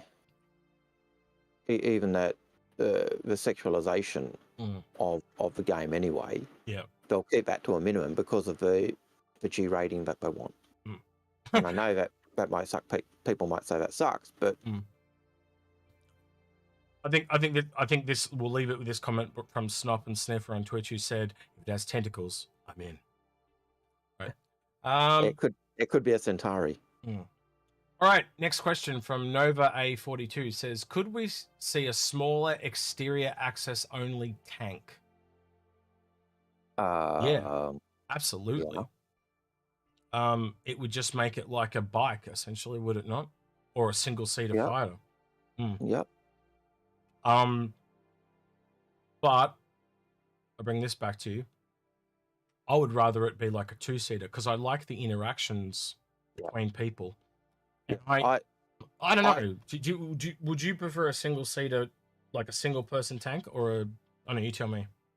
I would have originally said single-seater, but I tell you, after doing the Hurricane and the gameplay and the fun of doing the Hurricane with another person, we had a lot of fun, didn't we? Where both people are really engaged in what's going on. The two-person any day. And I think there's room there at the very least too, because you used to get even back in World War II. You know, you can talk to this a lot more than me. You had the person that kind of like was calling the Rangers, and then the guy like just doing the firing and stuff like that. I don't know. They have always called this World War II in space. You know, I'm more inclined to see something like I'm going to use the Cyclone as an analogy, a vehicle with just a gun on it as a single-seater. Like a little harassment vehicle, almost like a Merlin bit of vehicle. You know what I mean? And I, you know, you could have. I know someone said PlanetSide 2 had both multi-crew tank and single. And I know there are World War II games. Some of the best World War II games I've seen and enjoyed are the ones where the tank is multi-crew, and you've got to have literally other people running the. You've got to have someone driving. You've got to have someone shooting. They're great. Yeah, he was. Sorry, I got to answer Sandgrab's question in chat. Yes, he was. He was around. So yeah. You see what he said about you or not? No. What? He goes, wait, did Execute just suggest Algared was around in World War II? And I said, yes, he was. No. My parents were. Yeah. My parents were born in 1939 and 1940. So they were just around in World War II. So I'm not that old. You're as bad as my students. My students keep thinking that I'm a physicist. Man, I want to come to your school one day. I will. Man, the stories I would tell, it would be great. The kids would love me. They'd be like, sir, you're amazing. I don't know. I know. It's fine. No. Algared would let me there with a tent. He'd be like, "Get out! That's Electro right. shock stick, get out!" Fortunately, we have security which keeps our gate. You'd be like that guy in Jurassic Park going, "Shoot her! Shoot her!" So some of my students were telling me they were looking for one of the teachers, and they said, "Sir, you're my 5th favorite teacher." And I said, "Geez, thanks." That's like the biggest insult. Yeah. Oh god. Well, they have at least 7 teachers, so you know. Oh, there's only 7 teachers in the whole school. Oh wow, that's shockingly bad. Anyway, all right. Next question. I'll let you go with the next one if you're ready. No, he's frozen. He's gone. All right. So, Crystalline Brian asks, "Do you think the current?" I'm your favorite history teacher, aren't I? All right, you're back. You're a favorite history teacher. All right, Okay, cool. yeah. So I've got on to Kristen Brian's question. Do you think the current trash like ship and junk everywhere is not being deleted to pave the way for the SRV, the whole munching, and players to tow them out? Absolutely. I think when they bring the NPCs online, they want things for them to clean up. Yeah, absolutely. We've mentioned this before. It's like Star Trek versus Star Wars. A lived-in dirty world is 10 times as interesting as that clean. Even looking at Origin ships versus Drake, like that's why a lot of people like those Drake ships, because they're not what's the word They're you not use? pristine and clear. No, you use the word sterile. Clinical. Sterile is the Sterile. word. Yeah, they're just not as sterile as stuff like that. Yeah, far more interesting. Yeah. And I think it will be more interesting, though, when you can get, say, something like an 890 jump or a 600i, and it shows that wear and tear that we saw in the Citizen COD video of the 400i, right? That is going to be interesting when, there's someone's stolen someone's 890 jump and turned it into a pirate ship, and there are literally panels and rust all over it, and it's like, my baby! I think the real beautiful thing will be finding a ship that's, especially if they're changing the serial numbers. Yeah. Where you look at the ship and you see, wow, that's a really early serial number. That's an old ship. Yeah. And someone puts leet speak and they change the number plate to say something vulgar. Yeah, that'd be right. Typical.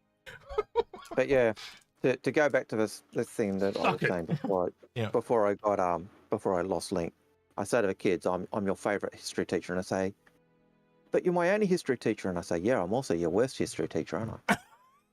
And that usually gets them laughing. But yeah. Anyway, Andre. Yep. Says right now we can tractor beams with trolley carts to damage and explode ships inside hangars. 319. Question: in 319, would it not be explored to collect weapons and systems from exploded ships? Yes, you probably would be doing that. Algared, you've got some noise on in the background all of a sudden. Like your microphone. The rain. Oh, is that what? No, it's rain. Oh, wow. Okay. It's the rain. Yeah, Algared, stop the weather. Right. I'm sorry, I'm not God. I wish I was, but yeah, I'm not. So I got to read that question again because it's quite deep. Right now, we can tractor beam with trolley carts to damage and explode ships inside hangars. Question: in 319, would it not be explored to collect weapons? That's 2 questions in one. Yeah. Someone's so confused. No, the first one's a comment. The first bit's a comment. Okay. We can use tractor beams to move trolleys to make ships blow up inside the hangars. Yeah. Would it not be? So hang on. And then in 319, would it not be explored to collect weapons and systems? Yes, absolutely. It's going to be a part. It's a part of salvage. That's what's coming in. It leads into the munching because you've got to pull all the components off so you can munch the ship. It's the same thing with the cargo. You can take all the cargo out. So it's literally it's the gathering of components. You've got.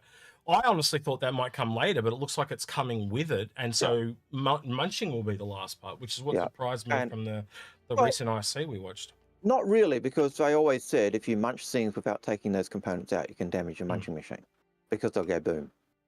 Yep. So. Yep.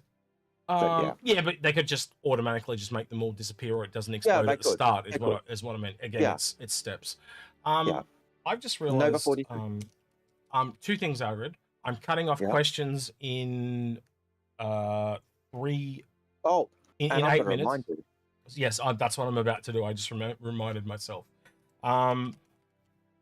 So the other thing we've got to do is we have to draw the vulture from the video that me and Algared did on the Vulture's Buyer's Guide. That's right. It was like 2 weeks ago, and we've been forgetting to do this. So I'm doing this right now, live. Drum roll, please. No, I haven't. I haven't done it yet. Include requires to comments. Yes. Filter duplicate users. Yes. Filter comments by words or hashtag. Premium. Well, we can't do that. Exclude users and add extra entries. Premium. No. Hide comments from results. Remove winner from list. Wheel after draw. All right. Solve this sum. 2 + 8 is 10. Now, the reason I'm not going to show this live is I do also double check that they're not duplicate counts. So I'm not going to show who it is until I've confirmed who it is. There is 126 comments. And what the hell happened there? Why didn't it? And if you've got really good, you can zoom in on Execute's face and look at the screen on his glasses and see who the winner is. Apparently I can't add, and it keeps telling me that I'm getting it wrong. There we go. All right, here we go. Now it's working. Cough, it's terrible. All right, here we go. So while you're doing that, I'll answer the next question. I think Nova A42. I think we've got our winner, Algared. Okay. He seems legit to me. He's not someone, and I'm just double checking the comp. Hang on, just give me. Go ahead. While you keep doing that, yeah. The next question was from Nova42, and Nova42 says, "Do you use a head tracker?" Now I know you don't because we both had the Tobii eye tracker, which we tried. I quite liked it when we started. You always had issues with it. I gave mine away recently to Galahero. He's broke. Yeah. And so I just said, here you go, and I posted it to him. Didn't charge him money or anything. I just gave it to him because, you know. Yeah, because you don't use it. Yeah. I did like the head tracker, but I find that when I'm playing, I'm often doing this as I'm looking at the keyboard because I'm hopeless, which meant my character was constantly doing, and it was driving me nuts. Right. So I found the head. I needed to really dial it back to do my gameplay, and then I had my computer die, and so I took it off and haven't put it back on. So short answer, no. But I did like the head tracker. I saw real advantages for it for people who have limited mobility or limited usage. Same as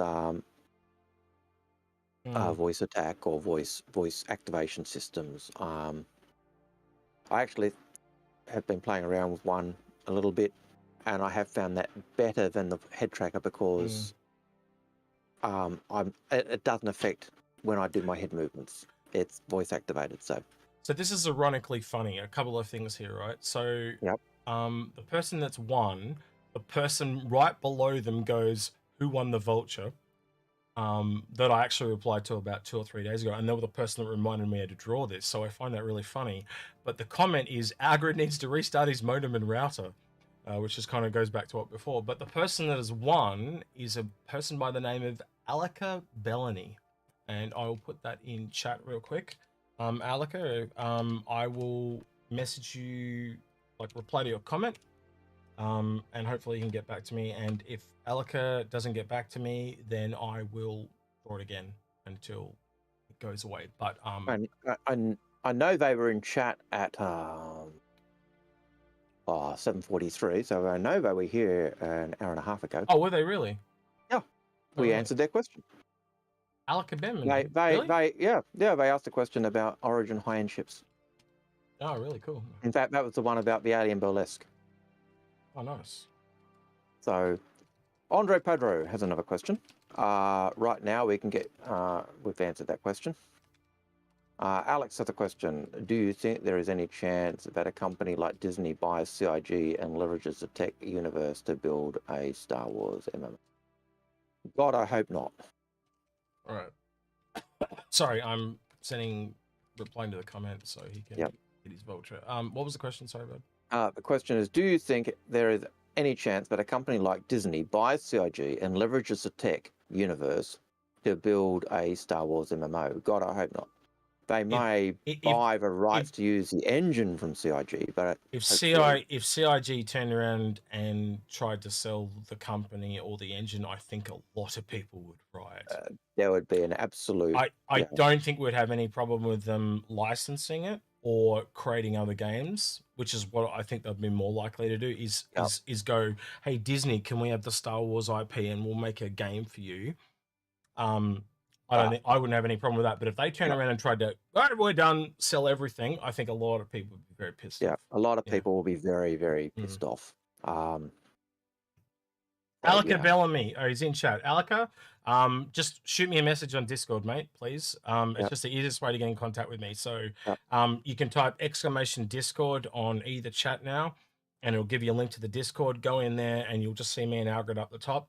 Just shoot me a Discord message, and after the show, we'll get in voice, we'll have a talk, and I'll get that sent off to you. Thanks very much, Alaka, and congrats on the Vulture. It's been a great little ship. We're also chucking in, did we make it skin of their choice, or did I just say you're getting this one? Do you remember? I think we were talking about giving it the electro skin, but I think we also no. Like it was because I have a red one in my in my account, but we'll just make it any skin you want. So pick out what skin you want as well, Alaka. I recommend the red one because it's faster and sexier, but you can have any one you want. So yeah, have a look at the skin you want for the Vulture. The only one we can't get you is the Ghoul one because it's not available. But any that's in the store right now, you can have. So yeah. All right. I think that's kind of all sorted. Was there anything else that I was doing, Algared? No, that was just it, wasn't it? I think that was it. I think that was the only thing we had to remember. And we did talk about. So I'll bring this up again. CIG has given us a Fortuna 400i to give away. We're making a little competition for that to give away, and the name we're going to use it is Not a Tuna. If you want to see what I was talking about and why I've called it that, you can go back to the start of the start of the video. Yeah, because it was. I'm not going to go through all that again, but my brain is stuffed, and Algared will agree. It's stuffed. All right, stuffed, but yeah. All right. Shadow Girl has a comment. Let's see. Waffle Insanity. I think you might be onto something. I was imagining the 315 might be a perfect answer to my own question. So there you go. So that was looking at the 315. I think the discussion on the 315p and the different ships as they go up. Stempec. I know you guys recommended buying big ships and owning down.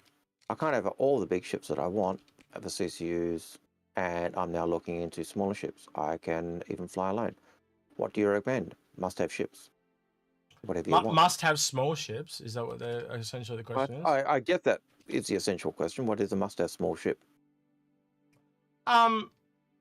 Again, so this is one that we come into a lot, right? You'll get the person that goes, I want all the starting professions. So they have a Vulture, they have a Vulcan. But again, you could just have a Reclaimer, and taking that Reclaimer, you can earn down into all the different things underneath it. They just, we keep coming back to this again and again. Like it's, if you are looking at a value proposition, and let's be honest, like this is an expensive game. It is not like $400 to play a game to buy a Reclaimer. That is expensive. We all have the money. That's fine, right? But not everyone does have the money, right? When I look at this, I'm like, I would never buy all the starting profession ships because I can take all that money, merge it together, and push myself further forward in the game. Because again, you know how games work. It's a progression. Earning backwards is far easier than earning down, as we call it, is far easier than earning up. And I just cannot see in any world where buying the small ships makes sense. No, I just can't. And most people that go beyond the starting package, they go considerably further along than the starter package, right? So when you get to $400, there is no reason. Right, and you don't even need to go to 400. You can go to, I'm trying to think, I'd have to think about it, but the first ship is like the Endeavor and the Crucible at 350, right? Once you get to the cheapest capital ships in the game, and they are capital ships, once you get to those, there is no reason you shouldn't buy those, because you can use them to earn everything underneath. Yep. It just isn't. Like, you know, there's a reason why Algared I literally say Endeavor and Crucible, because they are gonna escalate like crazy in price. They're gonna grow. You know, like, even if you buy it, you never play the game and you just sit on it. You've got the loaners to play with. Like, there's you got to play that when you don't have money and you're struggling to eat or whatever it is. You have to make smart decisions. And some people just cannot afford to buy all that stuff. Just get the starship. That's all you need. Right. But if you are a bit further along and you can got money to burn and you're looking at getting a capital ship, you get the two cheapest capital ships are the Endeavor and the Crucible. But you don't even need that. Like, if you want to kind of push yourself as forward as possible in the game, just get an Endeavor and sit on it, right? If you can get to 350, like I know, like there's people I know they just want the Constellation and that's all they've got, right? And I know a guy that spent $275 on it, but I said to him, but if you could spend 75 more, it's like double the distance you're going to go if you can get to the Endeavor. But there's so many more factors than money. It's like the things that you like, the things that you enjoy. I think a sleeper starter, if I'm going to be honest with you, there's two of them for me. Actually, I can think of a third, actually, now I think about it. The Herald. The Reliant Sen. And then the last one for me would be the Hull B or the Hull A, but I probably lean more towards the B. I don't know about you, Algared, but what about you? Yeah, I think I'd go in terms of Semtech's situation where he's got his big ships and you say, what smaller ships should I be looking at? It comes down to what do you want to do. Yeah, what professions? So if you're into science, then you look at the STEN. If you're into just cargo hauling, you look at an A or a B, because they will work well with your So I'd be looking at smaller ships that complement what my big ships do. But if you're looking for a starter ship, then you go down what Execute does. You again look at what you want to do, and then you pick based on what you want. But yeah, if you're asking us what should I spend money on now that I've got all the big ships I want, the short answer is really nothing. Yeah, like the realistic answer is nothing. I think the only other one I could give to that is get a big ship that you don't want.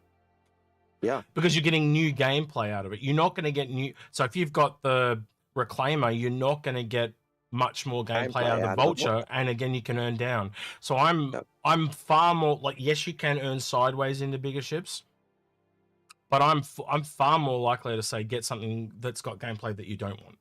Yep. But I go back to what Algared said. You don't need anything. Yeah, if you've got all the big ships you want, you don't need anything else. No. Just earn it in game. Like, put it towards a new PC or upgrading your PC, as we talked about earlier. That's probably a better way to go. You know, otherwise, strike. Go have a nice dinner with your wife or girlfriend. Hell, go get a wife or girlfriend. That might be another good option. I don't know, but you know.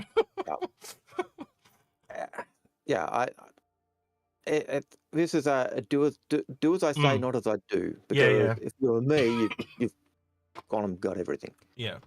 I think that's, which is insane. That's pure insanity. I think sometimes, Algared, you and I are a little bit like people's consciences in different ways.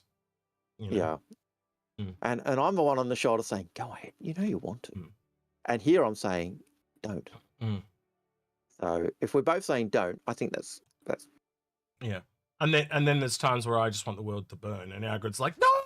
So we're both, not one of us is good and evil. We are both good and evil, if that makes sense. We're just coming at you from different directions. So yeah. I think on this one, we're both. Look, you've got all the big ships you want. I like Execute. I'd go into another big ship that you don't know you want yet, because you can earn down. Look, you can buy those small ships, but there's an interesting comment there by Nova A42 in Twitch. He says, as Noobify says, equipment before JPEGs. Actually, if you know anything about Noobify, the last time I talked with him, he was talking about how he downsized his fleet. He's literally sold everything off. I don't know if he wants this public knowledge. Maybe I should say, okay, so I'll leave it at that. He sold a lot of stuff off. I'll leave it at that because I've already said it now, so I won't say anymore. But yeah, because I don't know if he wants that public knowledge or not. So yeah. Yeah. Anyway, Sandgroper. Hello to another Aussie. You Western Australian, you. What novelty name will CIG come up with for the Drake tractor beam ground vehicle? Wait, don't know. Drake tractor beam ground vehicle? Yeah. What novelty name will they come up with for it? Why would it be a Drake tractor beam vehicle? We've already got the Mule. Because he wanted. Oh, he wants it. Novelty name for a Drake tractor beam ground vehicle. Oh, no, that's easy. It's the Drake Sloth. Because it's slow. Anyway. Slow and it sucks you in. The sucker fish, the limpet. It's a sucker fish. Sucks you in. Monster AV. Question. I don't know if I missed it. Do you think the MCV construction and player outposts got delayed due to persistence? You did miss it. And the answer was yes. Yep. Monster AV, disregard above. It's a waste of time putting those in because we literally go down the list. Yeah. Oops. 24 Gibbs says, once overmeshing hits, how long till we get multiple systems? Best guesses, and what systems do you most excited for other than Pyro? All right, I've just killed the bot. I meant to kill the bot 10 minutes ago, so you're going to extra 10 minutes. But yeah, the bot's dead now. So once server messaging in, and we get server messaging in, and we got multiple systems. I expect them to come pretty soon after server meshing's in, and they've got the bugs all sorted. What are we looking for other than Pyro? I think line of 5. So any other systems? I'd like to see Osso, because that's where the aliens that kind of changed color is, and that I know from the sales boards that there is a illicit deal in Osso skins which change their colouring. So that would give nasty, nefarious people things they could be. I think there's too many points of interest that I want to see in this game. Yeah. So it's like, it's how long is a piece of string? Like that's what the game is, isn't it? They to entice you to go around and look at all the cool things. I want Lear, which means I need everything in but going to Lear. Yeah. I want the Branner system where the Tavaran enclave that's outside of the UEE are. Actually, you know what I just thought of? You know the one with the volcanic planet with the live in the tubes? Yep. That one always spoke to me. I don't know why, but it did. Do you know the name of that one, or you probably don't? I always forget it. I want the water planet where you've got the with the big wave, flying through the tubes and see. Very Interstellar. You know the movie Interstellar? It always reminds me of that. Yeah. So yeah, lots of things, but loud guns. What other ships do you think we'll see from Gattaca? Gattac. Yeah, Gattac. They seem to be, I don't know, much like the humans. So you've got Apollo that seems to be scouty, combat-y, and Gattac seems to be more industrial cargo type style. If I remember correctly, from what Giles said, and I apologize to Giles if I've misremembered or got this wrong, but Giles, who is like the preeminent Xeon scholar in our game, I believe he said that House Gattac actually have the contract, or actually are the mercantile group. So even though the group that signed a deal with MISC to have the Hull Seas, that house doesn't actually have the license within the Empire to do cargo hauling. It's House Gattac that does that. So I would expect them to do more of those hauling ships. So correctly. Yeah, so as I said, it's industrial cargo. So you're saying they're specifically the cargo house, though, eh? If I've remembered what Giles said correctly, they are cargo. Yeah, they're cargo haulers. And the Xeon even have a house of pirates. So the piracy is actually legal and done and regimented. So They're a weird bunch. That tells you a lot, doesn't? No, it's not, because we've got piracy. Why wouldn't aliens have piracy? Yeah, no, but theirs is a house, illegal. Yeah, I got a problem with that. This house is licensed. They're yeah, a pirate house. Different, just like different cultures have. They probably don't shun piracy. They might, there'll be cultures that totally thrill and live on piracy, like it's part of their culture, like the Blades of the Vandal. It's just you got to understand a culture. That's the great thing about cultures in general. They are different for a reason. Yeah, but the thing you're missing is that in the UEE, piracy is illegal. Yeah, so it's probably not illegal in Zion. That's the thing you're missing. But it's not illegal. It's not illegal in Zion if you're in a house. If you're a piracy and you're in house get-out, then you're doing the wrong thing. But yeah, okay, so you got to stay in your lane, essentially, is what you're saying. Stay in the lane, so they're very regimented. So I go look at something like the Zion, then getting back to good tack and the Zion. Yep. I think, and I've said this before too, as we go into expansion packs like the Zion and the Banu, I think that's when you'll see more of their ships. I'll roll this to you, Algared, then. One of the questions we heard, one of the very first questions we got today was starter ships. Could you actually see alien starting ships? Yeah. Yeah. 100%. But I think you would agree with me, we are more likely to see them when we see the expansions. Absolutely. Why bring out an alien starter ship now when if you're going to bring out an expansion pack, that's when you can sell them and make lots more money. Yeah.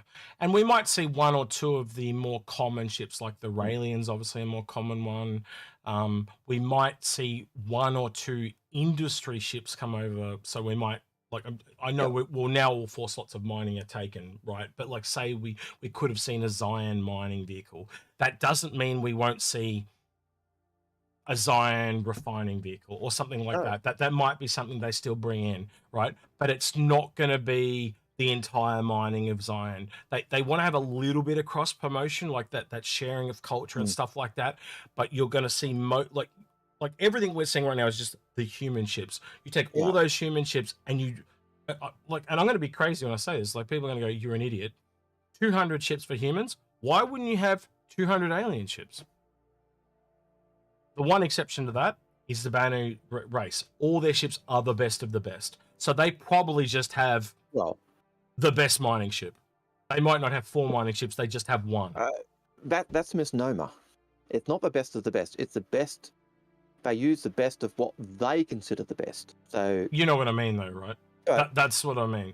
So rather than them you've got to qualify it because otherwise people misunderstand what you're saying. Yeah. But what I'm trying to say, what I'm trying to say is that rather than them having 4 mining ships, they probably just have 1 that does everything. Yep. And that's what I'm getting at. I just wanted you to let me explain what I was saying, and that answered your question. Yeah. But yeah, so they might have the best hospital ship, they just have 1, right? Yeah. So I think that's one of the reasons they've done that and made it a part of the Banu culture, is then they don't have to make 200 Banu ships, right? Yeah. And then they'll probably have similar restrictions on the Zion, right?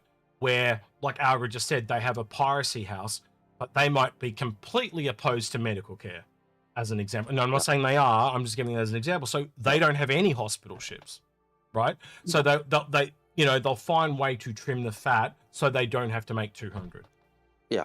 Yeah, I get where you're going from. Yeah. Yeah. So, but yeah, the Banu will have, because we take the best of what's around, but of what we think is the best. They won't need 5 hospital ships. They'll just have the 1 because that's got the best of what they think. Yeah. The best fighters will be. Yeah. So here's an example. Someone said Zion salvage in chat. Nova said that, and well, here you go. They don't believe in recycling. They just have an eviscerator ship or something like that, and it literally just literally destroys everything. They burn everything to the ground. So if the ship is destroyed, to clean it up, they just burn it all. It's gone. They don't do any recycling or salvage. As an example, that's just an example. So that's another way they can trim the fat. Now I've got to say, because I'm going to jump the second last question. I think I lost you again. Something about the second last question. But he'll be back. Is it back? Our questions closed yet? And yes, they are. Yes, they are. Right. You're back. Okay, so Nova's question, which is the kind of one of the last 3, he says, Are the questions closed yet? Yes, they are. Yes. How far behind are we? Well, the time you asked that question it was 9:33 our time. It is 9:52, so we're 20 minutes behind in our questions, which is pretty damn good. Yeah, for us, that's exceptionally good. So, Hook 2005 has a question. This is the third last question. What will the Javelin modules be? Your guess is as good as ours. We do know there'll be cargo because they have to carry the cargo for stuff. We do know that in lore, there is a luxury module because one of the Imperators only travelled around in their luxury Javelin. And that's about all we know. We do know they talked about science or prison or marine modules, but we haven't even seen concepts of those. So that if you think the Caterpillar's modules are up in the air, when we've seen concepts of them, take any ship that's got modules we haven't seen concepts of and they haven't sold or mentioned them, and it's whatever. We don't know. And anyone who tries to tell you that they know 100% what their modules will be is lying to you. They're selling something. We can go by. I can look at lore and say, okay, cargo because it's pulling stuff. Luxury because there's an Imperator used it. I could say I think there'll be marine, habitation places and stuff, but I can't say for certain. Anything to add to that? No, I agree with you wholeheartedly. It's just we're playing the waiting game essentially, aren't we? Not. Yep. And I apologize because one of my housemates has got up and he's using this horrendous blender. I can hear in the background. It's like someone's just put a fork in a blender. It's disgusting. I can hear it in the background as well. Yeah. That's right. Yeah. Okay. She brought like this. So you know those yogurt smoothie blenders? That's what it is. But she didn't buy a good one. She brought like this real cheap, nasty one, and it's just terrible. So loud and cheap. It's, because it was cheap and did the job. Yeah. And okay, patch 44. Question: since they just announced a total wipe for 3.18.1, 3.18.2, and maybe 3.19, how would it impact Invictus? 3.19 is the Invictus patch, and they said that it's 2 months away. You got plenty of time. That's fine. And if it is a wipe, then that gets rid of all rubbish. So that means it runs smoothly. So wouldn't it be a plus for Invictus? So that's my thoughts anyway. All right, then. Nova's on that, and that brings us to our very last question. Yeah, we're finishing 10 minutes earlier than normal. We are fishing today. Yeah. All right. I must have been pushing the questions. Yeah, it's all good. Well, we actually went 10 minutes over when I was going to normally take. I normally cut it off half an hour before. So yeah. So on Twitch today, we didn't. Hang on, we got one to go. Oz Veteran. Yep. So Oz Veteran, before you do that, what do you think the new Ares paints? What do you think of the new Ares paints for subscribers? So as we said earlier, we're probably going to use that as a part of our giveaway. So we're going to chuck that into our little. It's not a tuna giveaway, but Algared. Well, I was talking about getting with Algared yesterday about getting the cutter one from Hurston one. I like the Hurston ones personally. Yeah. I like that. I've got to admit, I was saying to you, I went and checked which ones I got as a subscriber, and I cursed because the Hurston ones weren't. It's always the way, though, Algared. The best ones are the ones they never give away for free. It's annoying as shit. I'll just point out, we've got the Microtech version, we've got the Orison version, and the best one, which isn't free, is which company? Which company? Hurston. Yeah, typical you, Algared. Right. I blame Algared. Everyone, in the comments below, please let us know why you blame Algared for being Old Man Hurston and why we have to buy his shit. Yeah, because that's what it is. All right, so when Imitation Tina was on, it turns out she was actually streaming with us at the same time, and I didn't know this, and we should have rated her then. So what I'm going to do now is Imitation Tina is on again. She's playing Star Citizen. She needs a haircut. Tell her she needs a haircut. I think she looked better with her old haircut. But that's just me. And when you guys get there, I'll be along shortly to say hello to you. But yeah, say hello to her for me, and we'll see you shortly. So thank you. And before you go, we do have another first-time chat in Twitch, which was I can't remember their name. Hook. Yeah, my eyes are going blue. Hello for the update. 18 live tomorrow. Yeah, it's all good. Yep. Yeah. And yes, you can see that my lights have just decided they don't like the length of our stream. Yep. It's starting to go out. Battery's going flat. All right, so that's a good time to wrap up then. So yeah, goodbye to everyone on Twitch. Thank you for joining us. We will have a show that we'll record this weekend as well. So yeah, look forward to that. All right, bye now, Twitch. Bye-bye. And they are gone. For YouTube, yeah, for YouTube, like, subscribe, hit the bell, do all that other stuff we like to do. If you want to go the extra mile, there's always Patreon or the Super Chat, but it's never expected, but always appreciated. Yeah. So thanks again for all the Super Chats, likes, subscribes, follows, all that type of thing.